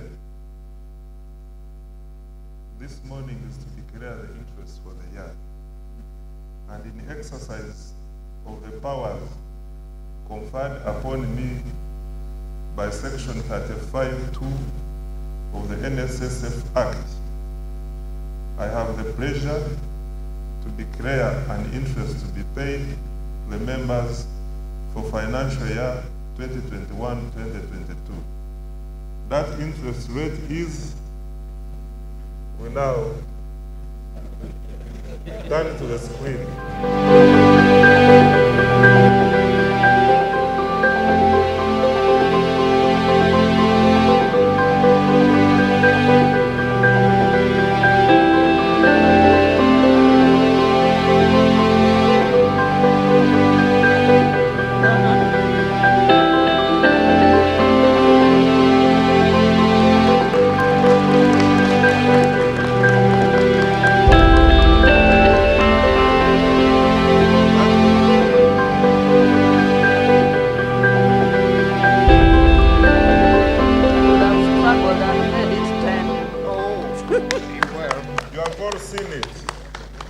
That interest rate is 9.65%.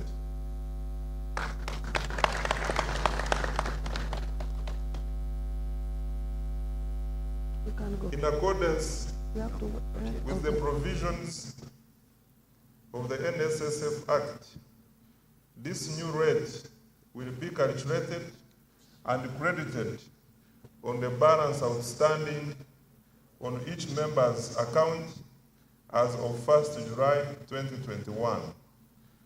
I congratulate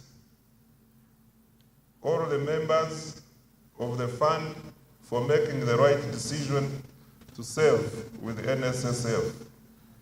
I would like to congratulate the NSSF board management, and staff once again for delivering on your promise to grow the value of the members' savings. I thank you so much for God and my country.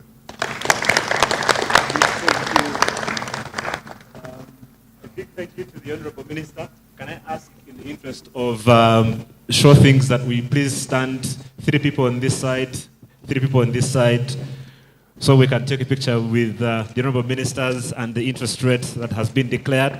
Once again, ladies and gentlemen, 9.65%.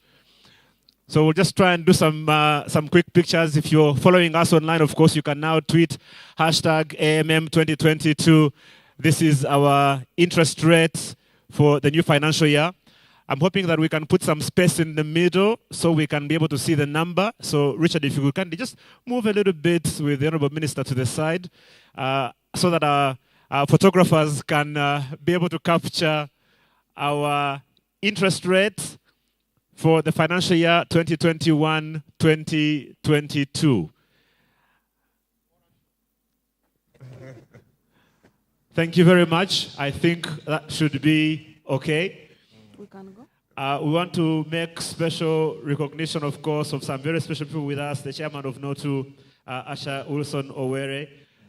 Thank you for being with us here as well. We've got the General Secretary of the Transport Union, Stephen Abima, who is with us as well. It's good to see you, sir. Thank you so much. The General Secretary of the Horticulture, Nasal Jennifer. Good to see you. Thank you so much for being with us. We've got Paul Katabarwa, who is the chairman of the Build Union, with us here as well as Nathan Tumuhimbise, chairman for the Horticulture Union. I saw Honorable Rwakajara here with us as well, if you can understand. Honorable Auditor General, Workers MP, and of course we've got the Honorable Minister of State for Labor, Employment and Industrial Relations, retired Colonel Charles Engola. Thank you so much for being with us. Okay, we've taken enough pictures. I will ask everyone to go except the only lady on the platform. You were saying that you're the only lady, so we're thinking it's only important that we hear from the Honorable Minister, as has bin mentioned.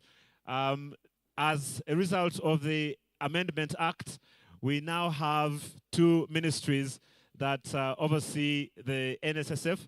I should also have pointed out that we have the ED of UBRA with us, Mr. Suga. It's good to see you. Thank you so much for being with us at the annual members meeting. And Mr. Moses Bekabye, who is technical advisor, of course, as well.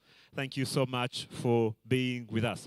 As you celebrate this interest rate, we will try and dig into what the numbers look like and why that's important in just a little bit, as we get some insight not only from the MD at NSSF, but some other people as well. But in the meantime, I'll hand you over to the Honorable Minister of Gender, Labor and Social Development, Honorable Betty Amungin. You're welcome. Thank you very much. My colleague, the Minister of Finance, Planning and Economic Development, my colleague, the Minister of State for Labor, Employment and Industrial Relations, the Chair and the Board of NSSF, the MD and the management of NSSF, workers, UBRA, and all of you in your various capacities. I want to, first of all, despite the fact that probably members did not expect the interest declared, considering the circumstances under which we are, the global and local economic turbulence that exists, the political turbulence globally, I think we should applaud NSSF for returning the 9.6.5. I want to thank NSSF for the work so far. This is my first time to be here as the Minister for Gender, Labor and Social Development, as a fraternity of the Ministry of Gender, Labor and Social Development that has been charged from January with the supervisory role of the fund. I want to state that so far we have got a formidable team, a team of Ugandans, that work tirelessly, continue to work tirelessly to make the fund one of the best in the region. And I think for those who had the new president of Tanzania, Uhuru, he has been, the hustler. Is Ruto. The hustler has said that he wants to come and benchmark how NSSF Uganda is doing very well. So I think we need to congratulate the team that has been in the helm of this. For the members, the 10th NSSF Annual Forum, and for all of you, the MDS, everybody that looks at Social Security as an important bedrock to safeguarding the future of those who want to retire honorably. I want to thank you. I want to thank you because this is a forum that gives opportunity for you to give ideas on how we manage the fund. And for that, for you to be here, continue to be here, and give those ideas, it's important that members play a pivotal role in giving feedbacks, because in an organization, feedback is important. Even feedback to know why we have got the 9.65%, feedback on the management, feedback on the vision of where you want the fund to go, the strategy that you expect the management and the board to undertake in the next financial year. This is a forum for you, and we hope that those ideas will come today so that we are able to get what your mission and vision for this fund is, to make us move together, because it's not good for us as a government and NSSF to keep moving without getting your ideas on how you want the fund to go. And of course, NSSF is a social security fund. It's not like a bank where you deposit and withdraw at any time. And unfortunately, due to still the economic turbulence, we were forced as government to enact a law for midterm access. And that midterm access, statistically, has contributed to lowering of the interest rate that has been declared today. So I really want to appeal to members that this fund is meant for your retirement. It's a social security fund to support you at retirement. So as much as the law enacted permits you to withdraw your money mid-term, I am still pleading with you that try every other option, and it should be the last option for you to come for midterm access. And I hope that most of you have not picked your money, but really you should try all other options, and this should be the last resort. I know the fund is doing a lot to ensure that we increase investment in other areas. I have seen from the financing, from the investment, that fixed income brings more money to the fund. So there might be need to look at more how to review probably our real estate sector, because today I was listening to the UK market for real estate, where banks are now refusing to lend for mortgages. So in the turbulence area where real estate is becoming a little bit, we can see and listen to you, hear from you, and have the global market to see whether we can first finish our real estate project while we see how the real estate business and investment is going. But I'm glad that from the declaration and from the assessment, the fixed income was not affected. And I don't think also the bond was so much affected. It's majorly from the real estate side and the issue of midterm access and other aspects. So I want to thank you all for turning up for this. I want to assure you that as a ministry, the MD has indicated what we want to do to implement the new law. The new law is now saying even if you are alone, you can voluntarily save with NSSF. Even if you have only one employee, you can save with NSSF. Even if you are in any business, be it formal or informal, you can save with NSSF. So I am calling upon the public that we are inviting you, that this is one of the funds that you can make money out of. Please, since the new law now permits voluntary saving, I am requesting and appealing to all of you out there, please come and invest in NSSF so that your money is secured, your money can have all the interests that can be safe, and we build this country together. I want to thank you so much, and congratulations. A big thank you to the Honorable Minister as we celebrate our interest rate of 9.65%. Of course, we want to encourage you to get in touch with us and share your thoughts. If you have any questions, we'll be putting those questions to a panel in just a few minutes. We'll be setting that up starting now, and then we'll give you an opportunity to ask any questions. We also have a feedback form. If you go to the NSSF website and go to the AMM page, you'll be able to find a feedback form where you can be able to give us some insights into what you think or any questions that you might have, so we can be able to take note of those. As we get ready to answer many of your questions using the hashtag AMM2022, that is hashtag AMM2022, I'm going to give an opportunity to the Secretary General of NOTU, our Secretary General, Mr. Asha Wilson Owere, to come and help us deliver a vote of thanks to our honorable ministers and NSSF, who, of course, have delivered some.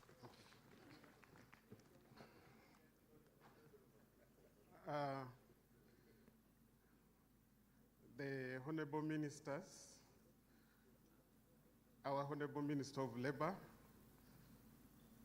Honorable Betty Among, Honorable Minister of State, Honorable Musasizi, and our Honorable Minister of State for Labor and Industrial Relations, the board chairperson, the managing director, all members of parliament who are here, all the leaders, the chairpersons, the members of NSSF staff, and all other leaders. Today is a very, very important day that I want to ask all the workers in this house to clap for the team from NSSF. Mine is just to thank you, the government of Uganda, for giving us this environment to save and ensure that our money is safe and is saved, and actually we are now seeing the benefit of our money. But first of all, I want to thank His Excellency the President for allowing the workers to enjoy their money when they are still strong. I know that the Honorable Minister was saying people should not go and get the money, but some of them have invested that money, have created jobs, and they have actually even rejoined and given some benefits to NSSF. Our focus now is going to be on the following. We want to see NSSF investing our money where returns are coming, and we are seeing it. The Temangalo project is good, but we also want you to go lower and see the houses that will actually benefit that lower worker.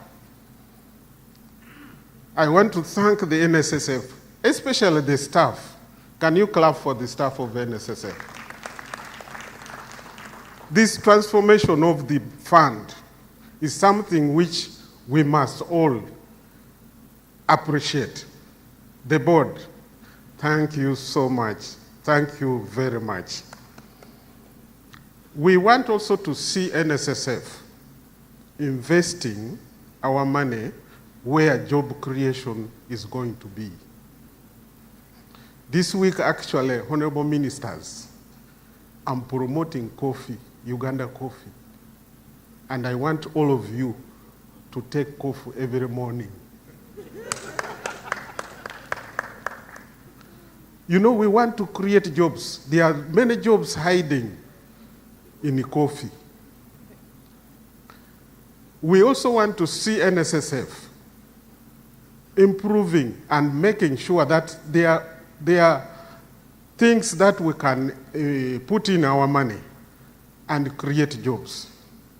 I've already discussed with His Excellency on the avenue where we can create jobs using NSSF. So I want to thank each and everybody for doing this great work. But my special thanks goes to NSSF staff. Ndugu Biarugaba, Mr. Biarugaba, I'm requesting that Bongere Kokuka send. They have done a good job. I want to thank the ministers. I want to thank the ministers for the support you have given. This interest, we were expecting actual lower interest because of the problem, because we also squeezed you. I remember we really squeezed you to get our midterm access, but you have performed. I also want to thank our Director of Labor for the support you have given to the workers. Our members of Parliament. Our members of Parliament for workers, thank you so much. The board members who are representing workers, Afo Ematek, thank you so much. May God bless you. Thank you. A big thank you to our Secretary General for NOTU. Chairman General, you see, well, I repent in dust, ashes, sackcloth, and weeping, and all of the above. So, ladies and gentlemen, and to our audience online, I'm going to take my seat right here in the middle because a lot of things have been shared today, and we want to be able to digest them a little bit and get some insight into this. So, I'll ask Managing Director Richard Biarugaba to join me on the platform. I'm also going to ask our Deputy Managing Director, Mr. Patrick Ayota, to also join me on the platform, alongside our Chief Legal Officer and Corporation Secretary, Madame Agnes Dveita Isharaza, as well as the Chief Commercial Officer for the NSSF, Mr. Geoffrey Waswa Sajabi, the man that I keep saying should be on radio, and you'll hear his voice and prove me right. He has one of the best voices I've ever had come out of a male human being. If you have any questions, we'll ask you to share them using the hashtag AMM2022. That is hashtag AMM2022. So any questions that you might have about what has been shared today, you'll be able to get answers to those as we get started. So good morning to my panel. Good to see you all, looking very good. The Chairman General has asked that they increase your salaries. I agree with him. And that salary increment should be exponential. And so we'll therefore start by putting that to Richard, I guess, to announce how big that salary increment is.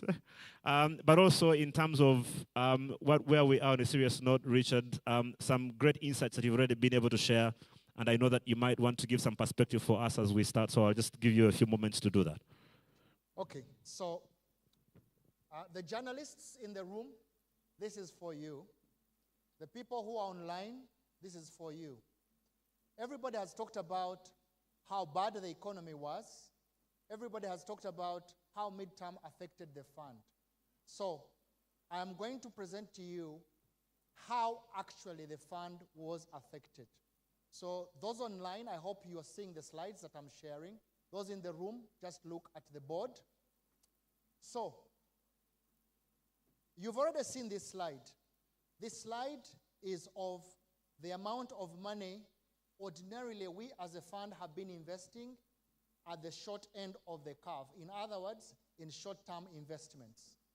As I mentioned during my main presentation, that we had to increase the amount of investments in short-term investments by almost 85% increment from 166 billion in the previous year to 1.7 trillion shillings. So that you already know. How much money did that cost, this strategy cost us? This is how much money it cost us. So we invested, as you can see, 1.5 trillion in fixed deposit and treasury bills. We would have earned 105 billion shillings if we had been investing in the long-term assets. But unfortunately, we had to invest in the short term to prepare for that. So what we earned was only 12.3. So the opportunity cost, or the money lost by not investing in the long term, is 92 billion shillings. You've all heard that during the year, between March and the end of the financial year, we paid out almost 400 billion shillings, 440 billion shillings in mid-term. If that money had not been paid out, it would have been invested in long-term in long-term assets, so would have earned 4.5 billion shillings. So we didn't invest that money went out, so we lost 4.5.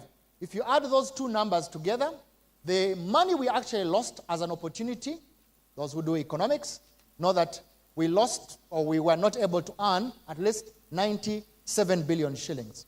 So let's put that on the bigger scale. So our member fund, as at the end of this financial year, is at the beginning of the financial year is 14.177. That's where we pay the interest. We made revenue of 1.776 billion shillings, trillion shillings, 1.7 trillion shillings, which is a gross return of 12.5%. We had to pay tax to URA of 180, so that means 1.27% was paid to the URA. We had to spend money on looking after the fund in terms of administrative costs. We spent about 203 billion shillings. That is equivalent to 1.4%. So that is knocked off the 12.5. We had to make small provisions for the prior year of 0.6, negligible. Most importantly, we had to put some money in surplus. It is our tradition not to leave the surplus empty. So we had to put there a small amount of about 15 billion shillings. So that notwithstanding, you can see how much interest we declared. So we declared 9.65%. Now, there is something I noticed that is not there. If we had that money from from midterm access, I don't know why I'm confusing that. If we had money from midterm access and we had not invested it, and we had invested it, in long-term benefits, would have earned an extra 0.69%. Please report that. We would have earned an extra 0.96%. If the market had not crashed, I know the word crashed is a bit of an exaggeration. If the market had not lost its value in Kenya, and we had not lost any money on the stock exchange in fair value valuations, that would have been another 1.5%. So if you put those two, 0.69% and 1.75%, today we would have declared 12.09%. And that would have been comparable to what we declared last year. So, for the analysts, midterm cost us almost 0.69%. The market cost us 1.75%. And therefore, we ended up declaring 9.65%. Numbers for you, those who want to do analysis. Thank you so much. take your questions now. Thank you very much, Richard. What I'm basically hearing you say is that essentially we earned 12.06%, but the devil stole our money. I think they can report that, right? Yes. If you look at all the things that have happened, basically, not a bad performance at the end of the year. Let me actually start with you on this fact, because you and I were having a chat last evening, and we were having a discussion about how bad the last year has been for the entire world. And I chanced upon an article from next door in Kenya, which I thought was actually quite interesting, because the NSSF in Kenya has been celebrating their highest interest declaration in more than 7 years, which has been 10%. So if you put it into perspective, I mean, they're celebrating being able to hit 10%. We've sort of gotten used to that. Going below 10% for us is like the world has ended, right? So, of course, you can say that they can celebrate because, obviously, coming from a low, I think the last year they paid out almost less than 7%, even before that. So we've been used, actually, for the last 10 years, if you look at our numbers. The lowest we've paid, I think, was about 11.0% or 0.1% or whatever it was. So that was our lowest, and our highest was 15%. So we've been used the double digits, and therefore 6.95 is our first time in over almost 15 years to be able to drop below a double digit. Of course, I have been able to explain that a lot of that was to do with the market, a lot of that was to do with the new benefit, but as I would like to always assure the public and our members that this is only temporary. If you look at what happened with midterm, we will not have a big payout going forward. We are now better planned in terms of our liquidity. Secondly, the markets always rebound. In fact, I would like to say that if this snapshot of the balance sheet was taken in July, 1 month later, that number of 248 billion shillings would have been a positive number of, maybe 15, 16, 20 billion shillings, which would have been great because that is another 2 percentage points that would have been able to add on to the interest payment number. Right. Thank you very much. We're going to go into the questions. Of course, as you can imagine, we have a lot of questions. We'll try and bundle as many of them as we can. And if you have any questions, do use the hashtag AMM2022, and we'll be able to get through most of them. The bulk of the questions are sort of clustered in some key areas, which we'll be focusing on. As you can imagine, the real estate is one that is at the heart of that and what's been going on. We're celebrating 10 years of progress, and I know that, Patrick, you're very passionate about innovation. There's a lot of questions about that and what we can do. And then, of course, in terms of growth, Mr. Sajabi, how do we make sure that we are able to get back into double digits as quickly as possible? There's a lot of questions for you about that. But I want to start with Agnes, because we still have quite a number of questions coming through regarding midterm access. I know we now have this amendment, it has happened, but people are still asking. So I'll start by asking you, Dixon here is asking, for those who don't qualify for the 20% of the benefits of their savings, does their interest rate get impacted by those who withdrew their part of their savings, and why should we suffer on their behalf? But also, while you take care of that, you can also answer the other question about, are we going to amend the law again to allow members who have not made the 120 contributions to be able to have access midterm? Hello?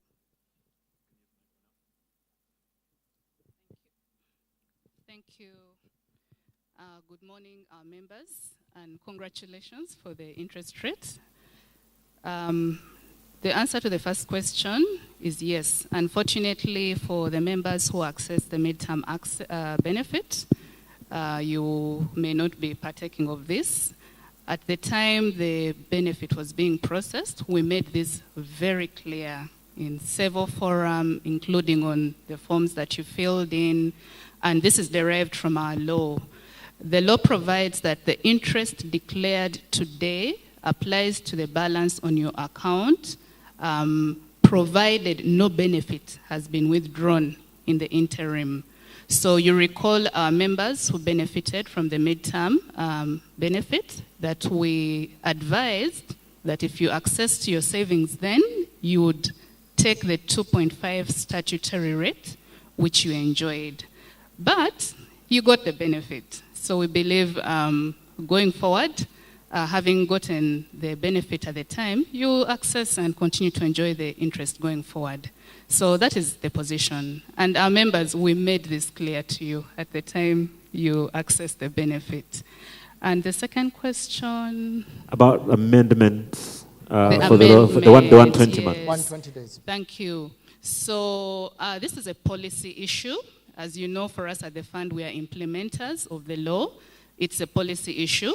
I'm aware that the discussions are happening at the ministry, and if and when the ministry progresses the request to Parliament and Parliament passes the amendment, as the fund, as implementers, we are ready. We will implement. So we are waiting for policymakers and principals to take a call on that. Thank you. Thank you very much. Let me come to you, Mr. Sajabi, in terms of the real estate, if we can talk about that for a moment. As you can imagine, there have been a lot of questions about the projects that have been undertaken, and one of the key ones is about the cost of the housing that we have at the moment. Emmanuel and Rita are saying the cost at the moment seems to be beyond what an average saver might be able to afford, and so the two questions that I wanted you to deal with, one, is it possible that if I'm going to try and get a house from you at NSSF, since you already have my money, can you tag my annual interest payment and transfer it to yourself and you give me a house? And then Rita is saying almost the same thing. What plans are there, if there are any, to be able to allow me to use part of my savings in case I need to acquire property? How do we deal with that? Thank you, Ben. It is. Okay, thank you.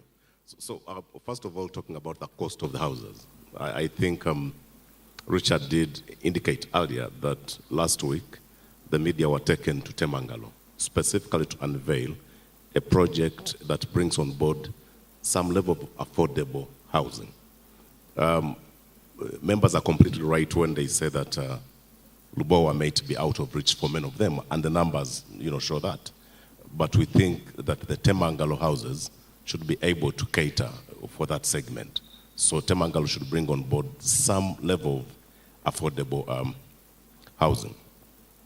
The part of whether members can use either the interest that they earn or part of their savings to get houses, the good news is that the law, as amended, gives the fund an opportunity to come up with additional benefits. In the past, for us to be able to come up with anything, we needed to cause an amendment of the law. The good news is that this time round, within the new law, the fund, in consultation with the board and the minister, can come up with new things. So some of the things that we are trying to work on might include provisions where a member might be able to assign part of the savings that they've got at the fund to the project of being able to get, one of the houses. I know that a lot of those are not completely out into the public now, but as and when we are ready with the products that we're trying to come up with, members could potentially be able to benefit from their money through being able to acquire some of the houses that are being built by the fund. In the meantime, what we've been able to announce is our rent-to-own program. Basically, what it is a member would be able to find, say, 20% of the value of the property. So if you're looking at the price, suite price that we announced, one of our houses of 90 million shillings, if a member was able to find 18 million shillings, they pay that to us, and then they would be able to pay the difference between 90 and 18 for, say, a period of 10 years through rent, and then be able to own it after that period of 10 years or 15 years, whichever is applicable.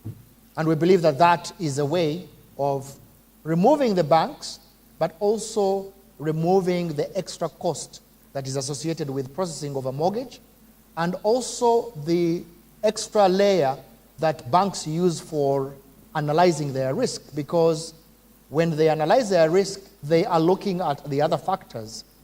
In the fund, we have one advantage. We look at your income, because a lot of people who are saving with us, we know their income, and therefore we can anticipate whether this individual will be able to afford renting a property to be able to own it in the future. And therefore, with that data, it becomes much easier for us to do that analysis and then offer that credit, and therefore reduce the cost at which we are providing the rent-to-own product. The natural question there, Richard, is then simply, so as a landlord, are you going to evict me from my own house when I can't pay the rent for 2-3 months? Because that becomes a complication without a doubt. How does that get dealt with? I think there are issues there, of course. If we were to be strict, would basically be removing you out of your own house. But at the end of the day, the house is not yours until you've paid for it. And I'm sure you know this. When you are paying something that you've not yet owned, you're basically building equity. So what the member would have done is that they would have built some equity within the property, and that equity would be given to them through either a resale of the property, or, if we were forced to sell it to another person, that person would definitely have to pay back whatever equity has been done, so that they are then able to complete the payment of the property. But certainly the member is actually investing within their own property, right, and therefore building up that equity, and therefore it wouldn't be lost, so to speak. Absolutely. Ben, I would like to preempt a question that I'm sure is going to arise out of this discussion. We've been asked whether members can use their savings as collateral, and we are aware that our regulator did release regulations to this effect. So it's our desire that we are able to assist our members in this respect. As you're aware, of course, we have our own law, and there's a technical constraint in our law, which we are addressing in liaison with the policymakers and our regulator.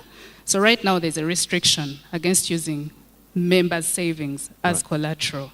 But in light of initiatives or innovations like the rent-to-own and all the housing products that we expect to come up with, we really need to look at that provision. So we expect that with the support and guidance of the regulator and policymakers, hopefully that is a provision that can be unlocked to support our members also access this benefit. I'm sure that question was coming. It actually was from very many people. And it sounds like an exciting idea, this rent-to-own. Patrick, I'll come to you because, again, innovation is what you breathe, live, and I'm sure dream about on a daily basis. Great innovation. What other things do you see us being able to undertake in the near future that might add to concepts like the rent-to-own that will probably be of great benefit to the members? Thank you. I think one thing that the fund and the chairman mentioned is that we're actually now becoming transformative. I mean, in terms of just innovations from a operational perspective, today NSF is, I think, the few companies in Africa that's paperless. I mean, you actually come and you don't see a piece of paper on any desk. The level of efficiency that has brought, it means it doesn't matter. If Richard has to sign off a payment at midnight, there's no excuse why he will not make that payment. So it has really made us very efficient. But now as we look to the future, the idea is to create our own future. I mean, Richard mentioned something that when you look at our contributions over the last years, it's flattening. It really tells you that if you project that another 15 years, you may not have the fund. So how then do we create that future? That's where a program like the High Innovator comes through. Can we fund startups? Because the greatest job growth comes from small businesses. If we can fund them now, and the target for us for the next 5 years is to fund 500. Let me just pose something to you. We fund 500. The failure rate for businesses in Uganda is around 90%. But 10 of those 500 businesses, which is 50 of them, become MTN, become KCB, become another NSSF. What just happened there is we created our own future. And we're doing this in partnership like with MasterCard Foundation. The chairman mentioned the idea of agriculture. If the amendments have been made that now farmers ought to be able to save what we found out that if you intervene and farmers can make more money than they're making now, they will be willing to save the excess with you. So when we want to intervene in agriculture, it's so that we can have that farmer become our member. Because that intervention means the farmer will make more money than otherwise he is doing now. And I think when we look that way, then we become more relevant in the community. But we create our own future, as Richard said, selfishly. And I think it's a good selfish motivation for that purpose. Thank you. That's very well. Mr. Sajabi, in terms of the process, so we've got these wonderful projects that are going on, Solana and Temangalo and all of these things. If a member wanted to be able to book a house or acquire a property in any of these projects, what does that process look like? When do they start? Are there enough for everybody? Because I know for a fact that I think Mbuya is sold out already. I tried to book one the other day and I was told it wasn't available anymore. So what does that look like? What does that process look like at the moment?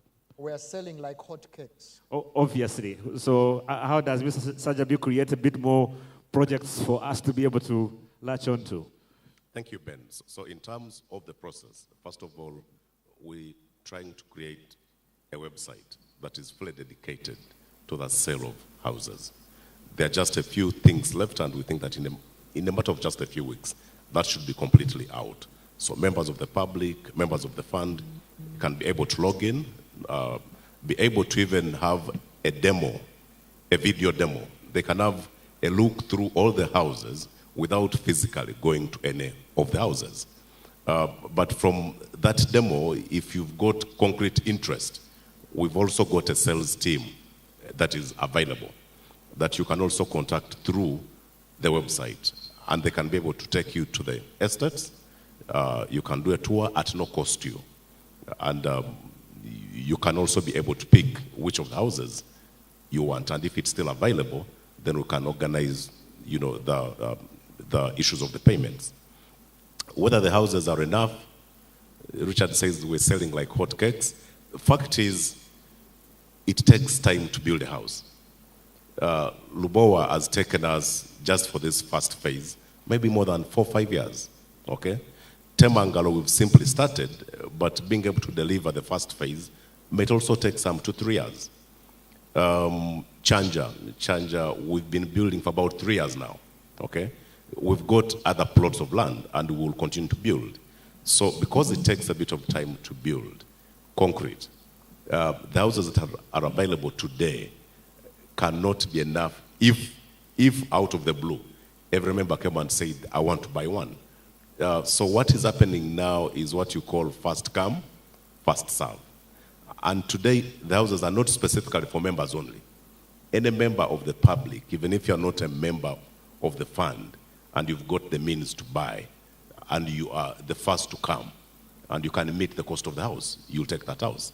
Of course, if 2 people came at the same time and one is a member of the fund and the other is not, automatically, you'd want to go with your member. Because also partly, you know a lot more about your member. You know a lot about the savings that they've got with the fund. You can also gauge with some reasonable level of accuracy their ability to pay, because you understand their trends in terms of income. There was actually a question about that since you're using our money to build these houses, shouldn't I, as a member, be entitled to a certain level of a discount that is a better deal than the average Richard or Agnes who has never put any money in the fund?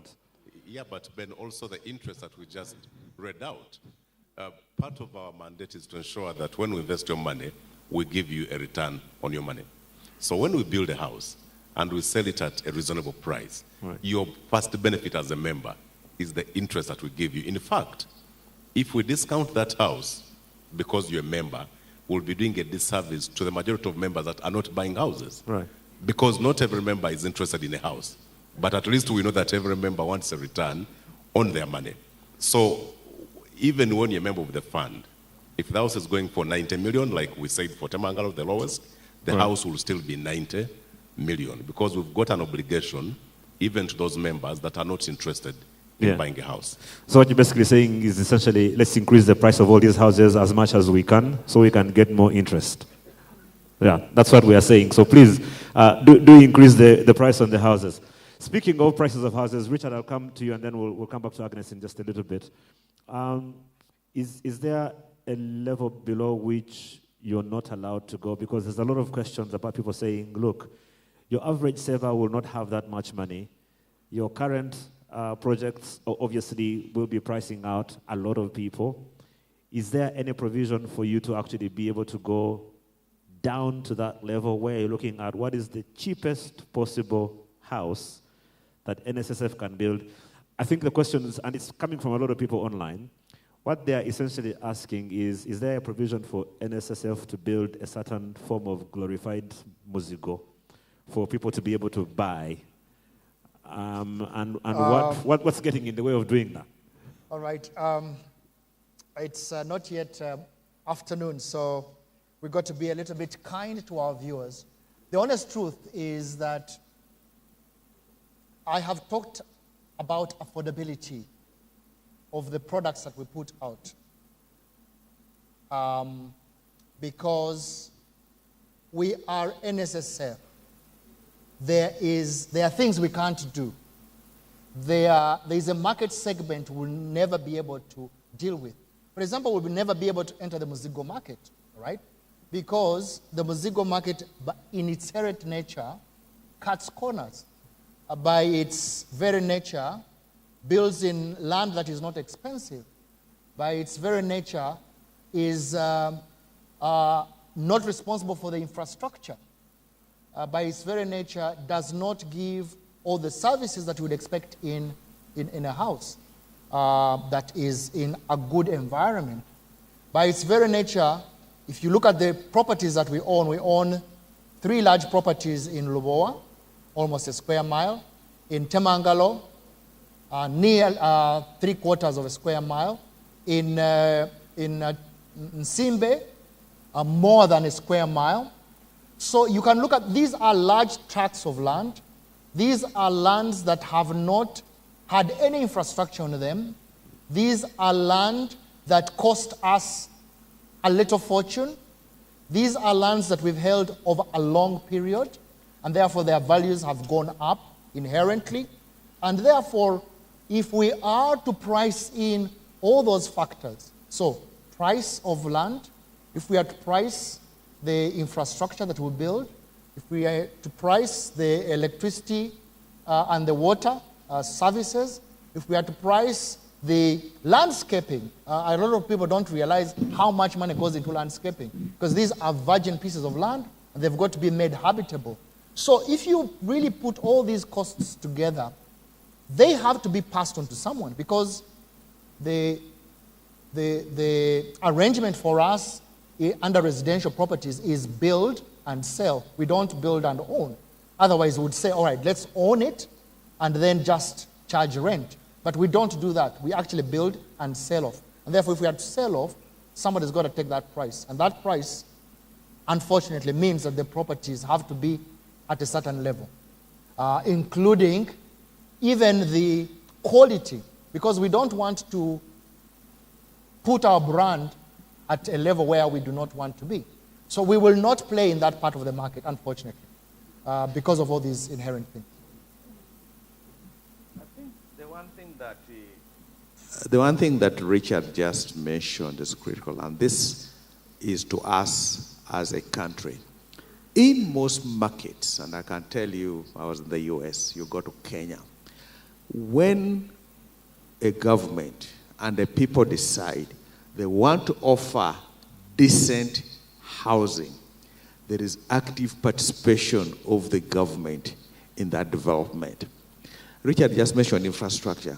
The average infrastructure cost to us today is about 25%. In other words, if you look at that 90 million shilling house, if the government had come and built in the roads, brought in the water, brought in umeme, that price would drop.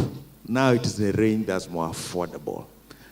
Yes, but when you have a private entity bearing that entire cost, affordability becomes an issue. So maybe from a public policy perspective, there are things the government can help us do. Waiver of taxation, make sure the roads are done, make sure the power is in place, because these are public utilities that really should be part of the development. And that house can actually come a bit lower. There was actually a question about that regarding the Luvoa area and what you're going to do about the road. And there's a bunch of questions around that, but I guess, like you're saying, it becomes a bit of a fine balance between what you're able to do and what the government then has to take on as their responsibility, right? Yeah, in fact, I can give you the numbers. We spent $73 million on that project in Luvoa. Of that, 32% was infrastructure. That's just ridiculous.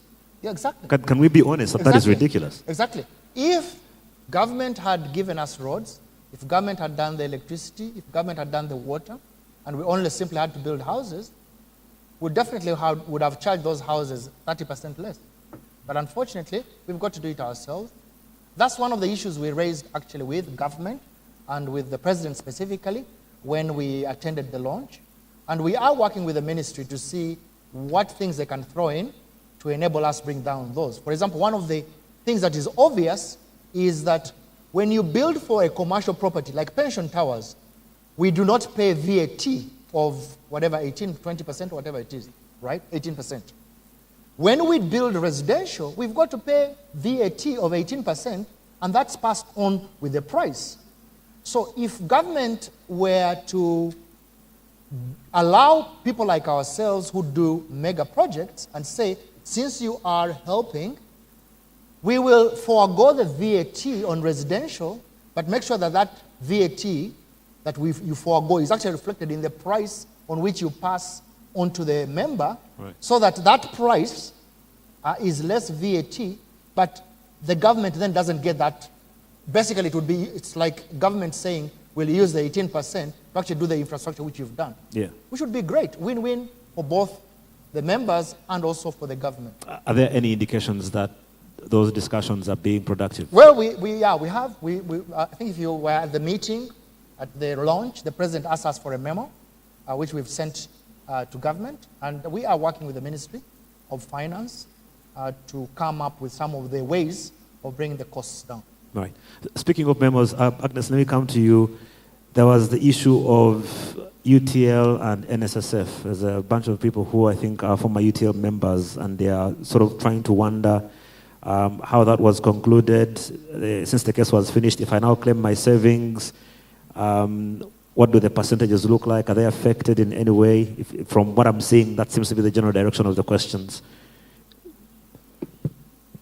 Thank you. But I'll just make a quick comment about the housing issue. It's a debate we have, as you can tell, even. It's not just you, it's the entire country is having that debate at the moment. Yes. So I think listening to the discussion we've had, not all hope is lost. So we are looking at the perspective where it is the fund investing in real estate and what the objective of that is. Obviously, it's a good return.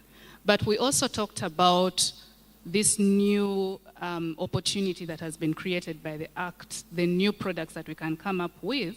I believe that we can come up with a product that enables the members probably build for themselves, which speaks to the UBRA regulations. So there are two sides to the coin, and I believe that with ideas being brought on board, we should find a solution in the short, medium term.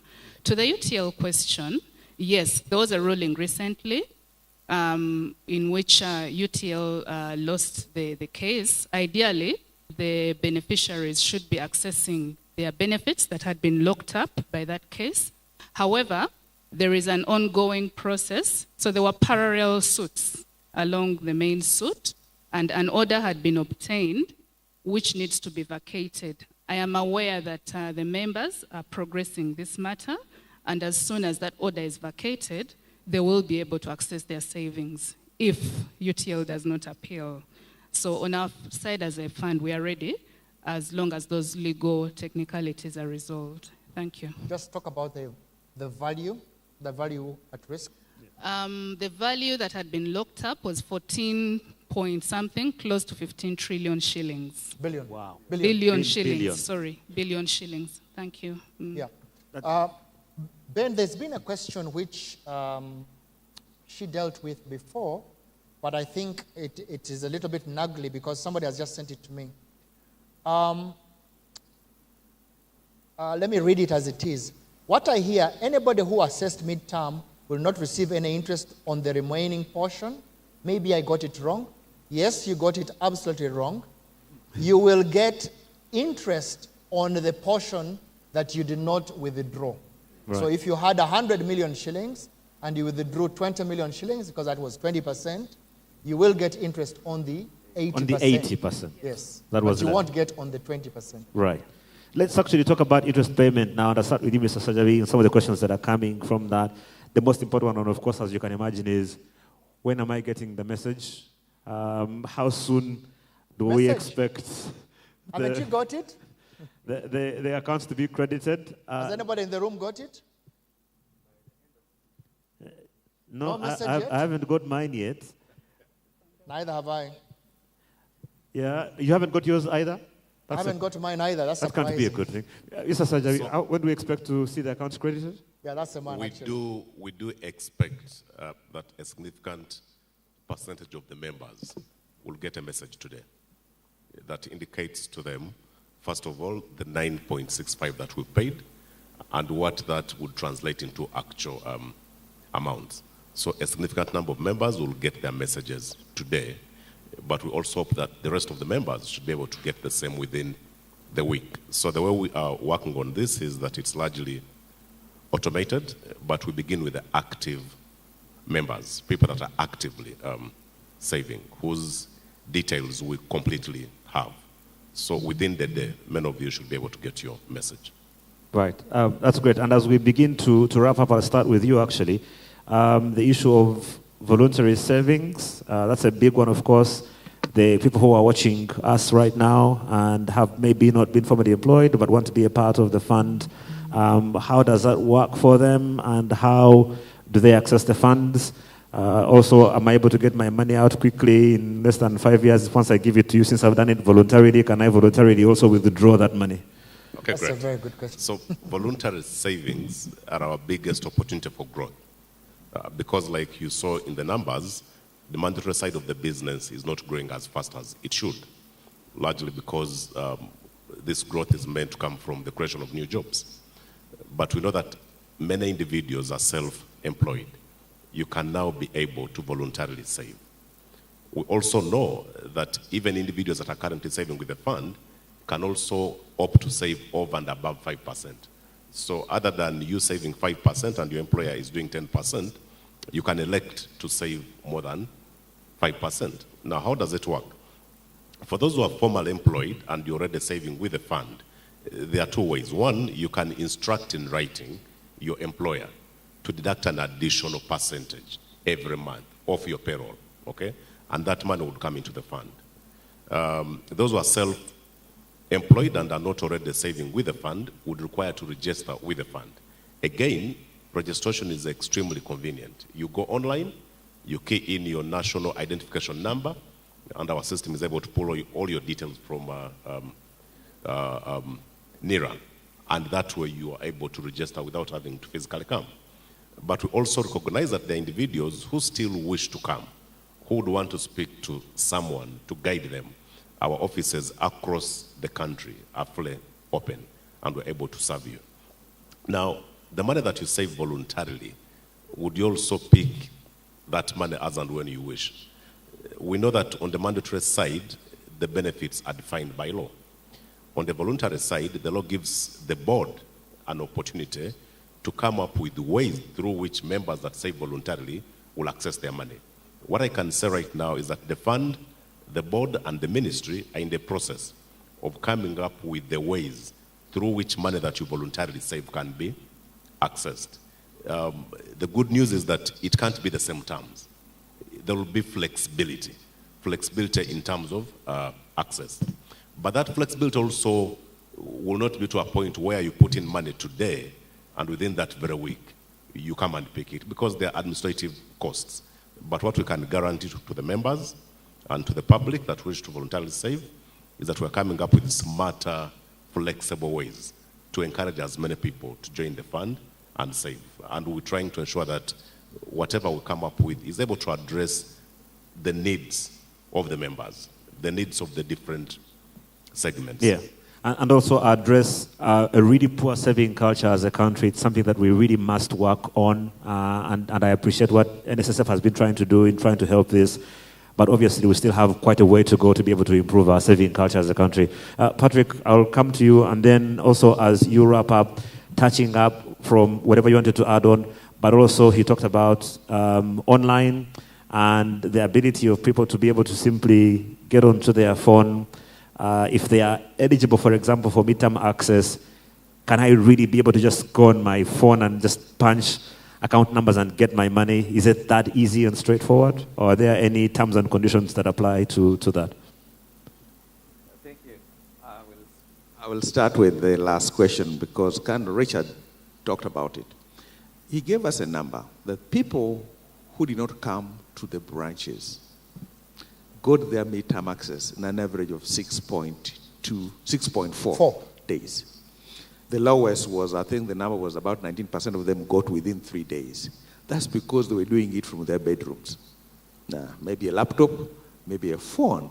He just mentioned that the app now we have, you just put in your national ID number and we populate, we pull all the demographics somebody has. Using your own phone number, we confirm who you are. If you're eligible for the 20%, it will actually tell you are. If not, it will be great because you're not yet 45 or say 40. So you don't even continue, you stop. It then pulls your bank account you've given us and confirms with the bank that it's you. Under that circumstances, why do you need to come to the fund? And that's basically why we've been able to do that much in terms of doing that. And by the way, it's not just now pulling money, it's registration. You can do it online using the same process. You are contributing your money, you can do it online.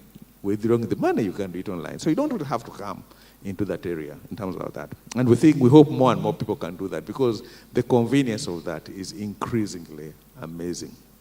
The one thing that I just wanted to add to what he said, what we also know that if I go to Chikubo and I tell that shopkeeper that, I want you to save with NSSF, his mind will not be there. He says, no, NSSF guys, I don't want you to. But if I can understand his needs, his financial solutions, maybe he needs an insurance cover for his products, for his medical, for his health, for his family, or to save for his education. What I do is when I go to him, I go with the whole financial solution.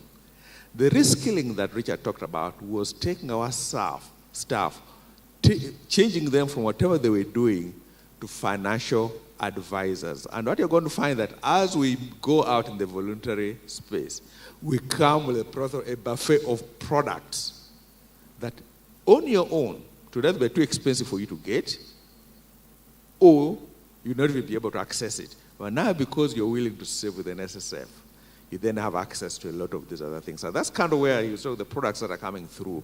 And we understand that the different people will have market vendors will have different needs. Border guys will have different needs. And just understanding those needs and putting a buffet of offering for them. Are you able to share any insights on any of these products that might have been solidified yet and are just waiting to go to market? Do you have the liberty to share what some of those that might be exciting for us to take note of yet? One of the things we found out, interestingly enough, let's look at the border guys. Already, one of the greatest problems border guys have are basically accident insurance. There are some offerings in the product in the market today, but rather expensive. We could actually half that price, that premium. And that border has got an accident coverage. If something happens to him, he can go to a hospital, inpatient, outpatient, or if he goes out this world, some beneficiary goes to his patient, in addition to the savings he makes. And those are the things we are working on that we think is very exciting for potential members. That sounds extremely exciting. I think Geoffrey can talk about one of the products that we are working that will be able to help, especially the informal sector, around the smart product, the short-term product, with the back end of the unit trust. If you could just explain that. Okay, so earlier we thought that these were details, but He's asked for it. yes. So there are a few things that we're trying to work on, what we're calling the smart life. First of all, to make it flexible enough so people will be able to save in terms of bands of years. So when you join, you can choose to say, I need a product that enables me to save and accumulate savings for maybe 4 years, or 3 years, or 5 years, or 10 years, at the end of which you then are able to access money that you've saved for that purpose. But inbuilt in that also is a recognition that you may have a need that arises before the actual period for which you signed up. So I might have signed up for 10 years or 5 years, but 2 years down the road, I lost my job. I'm able to access whatever money I would have saved, even if I had not yet made the period of 5 years. Or for medical reasons, I'm unable to continue saving despite having signed up for 3 years or 5 years. I'll still be able to access whatever money I would have saved within that particular account. But we're also trying to cater for the very short-term nature. We know, and Patrick gave an example of a guy in Chikubo. I've got my shop, and I'm selling stuff every day, and I'm saving with a fund. But a few months down the road, my goods come into the country, and the tax body cannot let them out because I need to pay, some money, and I don't have this money. Other than going to a bank to borrow, I could be able to withdraw money that I've been saving with the fund. That's where we're talking about the unit trust that can enable you to be able to draw your money out as and when your need arises. But of course, it's going to be underpinned a lot by financial education. That even when it's available, we would not like it to be a product where you basically withdraw all the time. So there will be a lot of financial education, especially about the implications of people opting out early. Because every time you opt out earlier than you should have, waited, there is a bit of a loss that you make as a member. So even when there will be options for the short term, we're trying to invest a lot in financial education so people can take the options of taking their money out short term when they completely understand what implications such things have. Right. But there's a lot more that we're doing that once fully approved, we'll be able to go to the market. Right. So what I'm going to do now is I'm going to ask the four of you to play a game. It's called Quick Fire because I have so many questions and very little time. So I'm going to run through as many questions as I can, and whoever feels they are best placed to answer the question will pick up their mic and answer that question in as a short time as they can. Are you ready to play? Yes. Okay. Question number 1. Rent to own, great idea. This is from Elijah Kisembo. What's the criteria for accessing rent to own? You've got to have money in your bank account. Easy as that. Yes. Go to the NSS website, we don't get want detail. we don't want you to apply, yeah, and you don't have the means to do so. The only way we can find out you have the means is you have money with us. Right. So if you're a member, it makes it much, much easier for you. Yeah. Are there plans for building in other cities of Uganda where members live? Geoffrey, I think that would definitely be you, maybe? Yes, there are plans. On the commercial side, we already have started. So we built Ginger City House, Mbarara City House. Today we are building in Mbale, and very soon we'll be building Gulu. So on the commercial side, we've started. Right. And I think discussions also will continue on the residential side. Because we actually have 15 cities, so I think yes, the plan will be to be a lot informed by the market. Yeah, so right. if you discover that there is a market in Gulu for a certain house, you can actually go there. Right.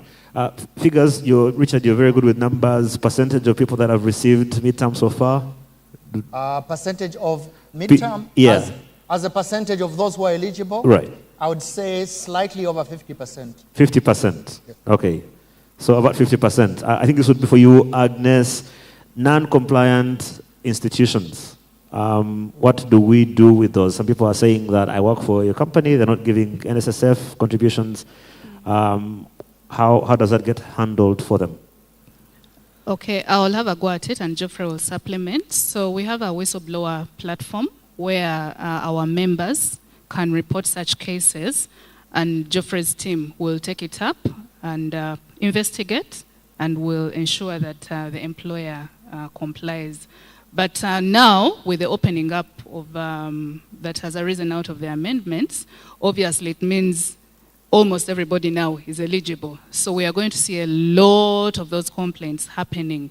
So we'll be using a mix of approaches. Right. We are going to do a lot of sensitization. Richard talked about it in his presentation. Sensitization. We are going to be working a lot with partners. You had our minister talk about it. And obviously enforcement. So when all fails, we have the options to enforce through the courts of law. But that must be the last resort. Right, so the stick has to come out if it comes down to that. Yeah. Mr. Ayota, innovation, a bunch of people are saying, look, if I have wonderful ideas that might be useful, how do I go about getting those to you? People have very good ideas in terms of innovation and they want to maybe try and interest the fund in them. Is there an avenue for them to do that? Actually, if you go to the website, nssfug.org, there is a link to the High Innovator Program and it walks you through how we get you from where you are. You come through the program and potentially then be eligible for funding. Right. That's the easiest way to do it. Straightforward. A couple of yes or no questions. Can an existing member start a voluntary savings account with NSSF? I guess that's a yes. Big yes. Big yes. When I do start, can I consolidate my voluntary savings with my main account? Is it the main account or is it a different account? You'll have two accounts. So there will be two accounts? Yes, because the terms are different. Right. Voluntary can be accessed much earlier.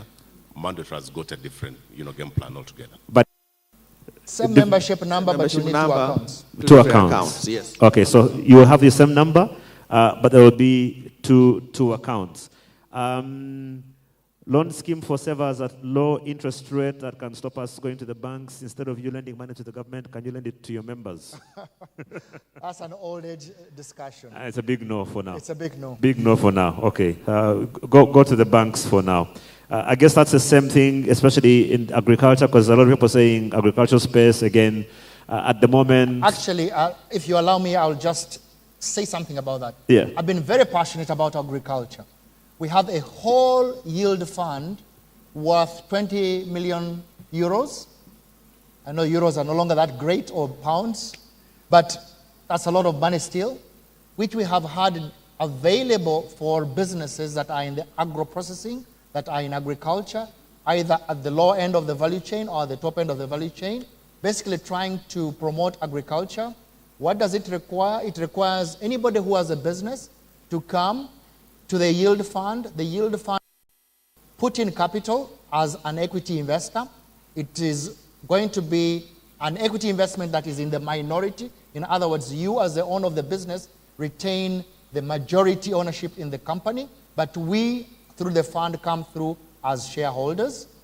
That's what you've got to let us do. We come onto your board, we help in whatever you're doing, but effectively, it is another way of telling you, don't go to the banks, because that's very expensive money. Come and get private equity and run your business and promote it. So I must ask. But we've not had... Hold on a moment, Richard. That sounds like something that's too good. Why is that money still in your accounts? That's because people don't want the interference, if I were to be honest. Yes. Secondly, they don't want their staff to be known to the public, especially the URA, hint, hint, hint, and so on and so forth. Yeah. So they would rather continue running their businesses without taking that capital or going to the banks, because the banks don't ask those sort of questions. But for anybody who's running a legit business that wants to stay above the board and do things properly, this is money that is available to them. Yes. It is available. You go through a due diligence and the money is available. I mean, up to, I think the last I checked was like 500,000 euros you can actually access. I think someone can take up to 500,000 euros as one business. Yes. And actually, you even have a choice, take it as equity or debt. That's okay.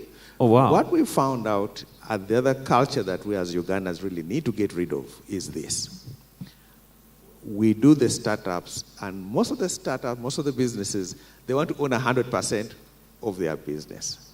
Now, I'll just pose a question to you. Which is better, 100% of 1 billion shillings or 60% of 1 billion shillings? Yeah.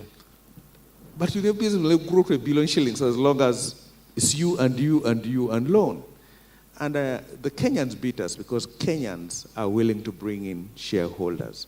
Here, there's so much resistance. I want to own it all for reasons Richard has said. Yeah. And it actually bedevils us because how do you break that culture? No, Ben, just a quick one. Yeah. Just a quick addition to that. So one of the other largest constraints is around the corporate governance of these entities, because you want to go into business and partnership with well set up entities. So set up the structures, the policies, the processes, make yourself attractive, be open, transparent, accountable, like our theme is here. Yes. That is a constraint. But the money is Like there. NSSF does, yes. Right. Like you do. Be transparent. Obviously, without a doubt. Speaking of transparency, from the moment that the Minister, Honorable Umusasizi, announced that 9.65%, as per right now, which is 12:11 p.m., we've got 260,648 members who have been credited. And if that is you, could you kindly tweet us and confirm that you have actually received that message? The hashtag is AMM2022. That is hashtag AMM2022. If you have already received your money, please let us know. I'll wrap up by simply going through some comments that are very interesting, including one that Richard just touched on, the issue of taxes. So some people are beefing and saying, look, I'm already paying pay as you earn, and yet URA is taxing you as well. That is a bit unfair. Yes, yeah, that's a very good point. Yeah. In fact, one of the reasons why the yield fund and a couple of other private equity funds have not performed well is because of the double taxation. We've talked to URA to try and resolve it. Let me explain a little bit how this works. So when you are a company, a private company doing your business, you pay tax. When you declare dividend, which is what you do to the yield fund because it has invested to you, they pay tax again. So in effect, it is a double taxation on the same profits. So it is something that we're trying to work out with URA. Yeah. Of course, what the other private equity funds do, they register their private equity funds in places like Mauritius or Seychelles. Cayman Islands. Yes, or Cayman Islands, yeah, where it's tax-free, so that when the profits are repatriated, they are not taxed there. It's something that we've got to work with the URA to deal with. We'd rather you keep all the money here, though. So yes, I'm sure Agnes is trying to do some deals with URA and the people there to try and do that. Are there any other hidden taxes, Agnes, that we should know about that are being levied on our money that we should be angry about? No. Not at the moment. Not at the moment. Well, that's a very good thing. We do have to wrap up, unfortunately, as we bring our annual members meeting to a close. I want to say a big thank you to Richard Biaragaba, MD, Agnes Tiweta Isharaza, our Chief Legal Officer and Corporation Secretary, Mr. Patrick Ayota, our Deputy MD, as well as Mr. Geoffrey Waiswa Sajavi, a.k.a. Mr. Voice. I can't help but call him that. I really love his voice. And want to say a big thank you to the members for being a part of the meeting. To everyone, do continue. Whatever questions you might have, go online. We are very, very active on social media. We'll be able to respond to any issues that you have there almost instantly. You can go to the website to get any more information. All of that will be available for you. But otherwise, continue to engage with the fund. Go and explore the possibility of adding some more savings voluntarily to your membership if you want to do that. I think it will be very helpful. But also, when you do get that message into your phone saying you've received your interest, please do tweet and tag us so we can know that you are celebrating being able to get some wins. Otherwise, on behalf of the entire production crew and our team, we want to say a big thank you to all of you for being a part of the annual members meeting for 2022. And just to announce that the interest crediting will be continuing. And I should also actually finish by directing you to the App Store and Google Play, where you can download the NSSF Go app. It's a beautiful way of knowing that you have a lot of money that you can't access yet. I do this every day. It gives me some comfort. So go ahead.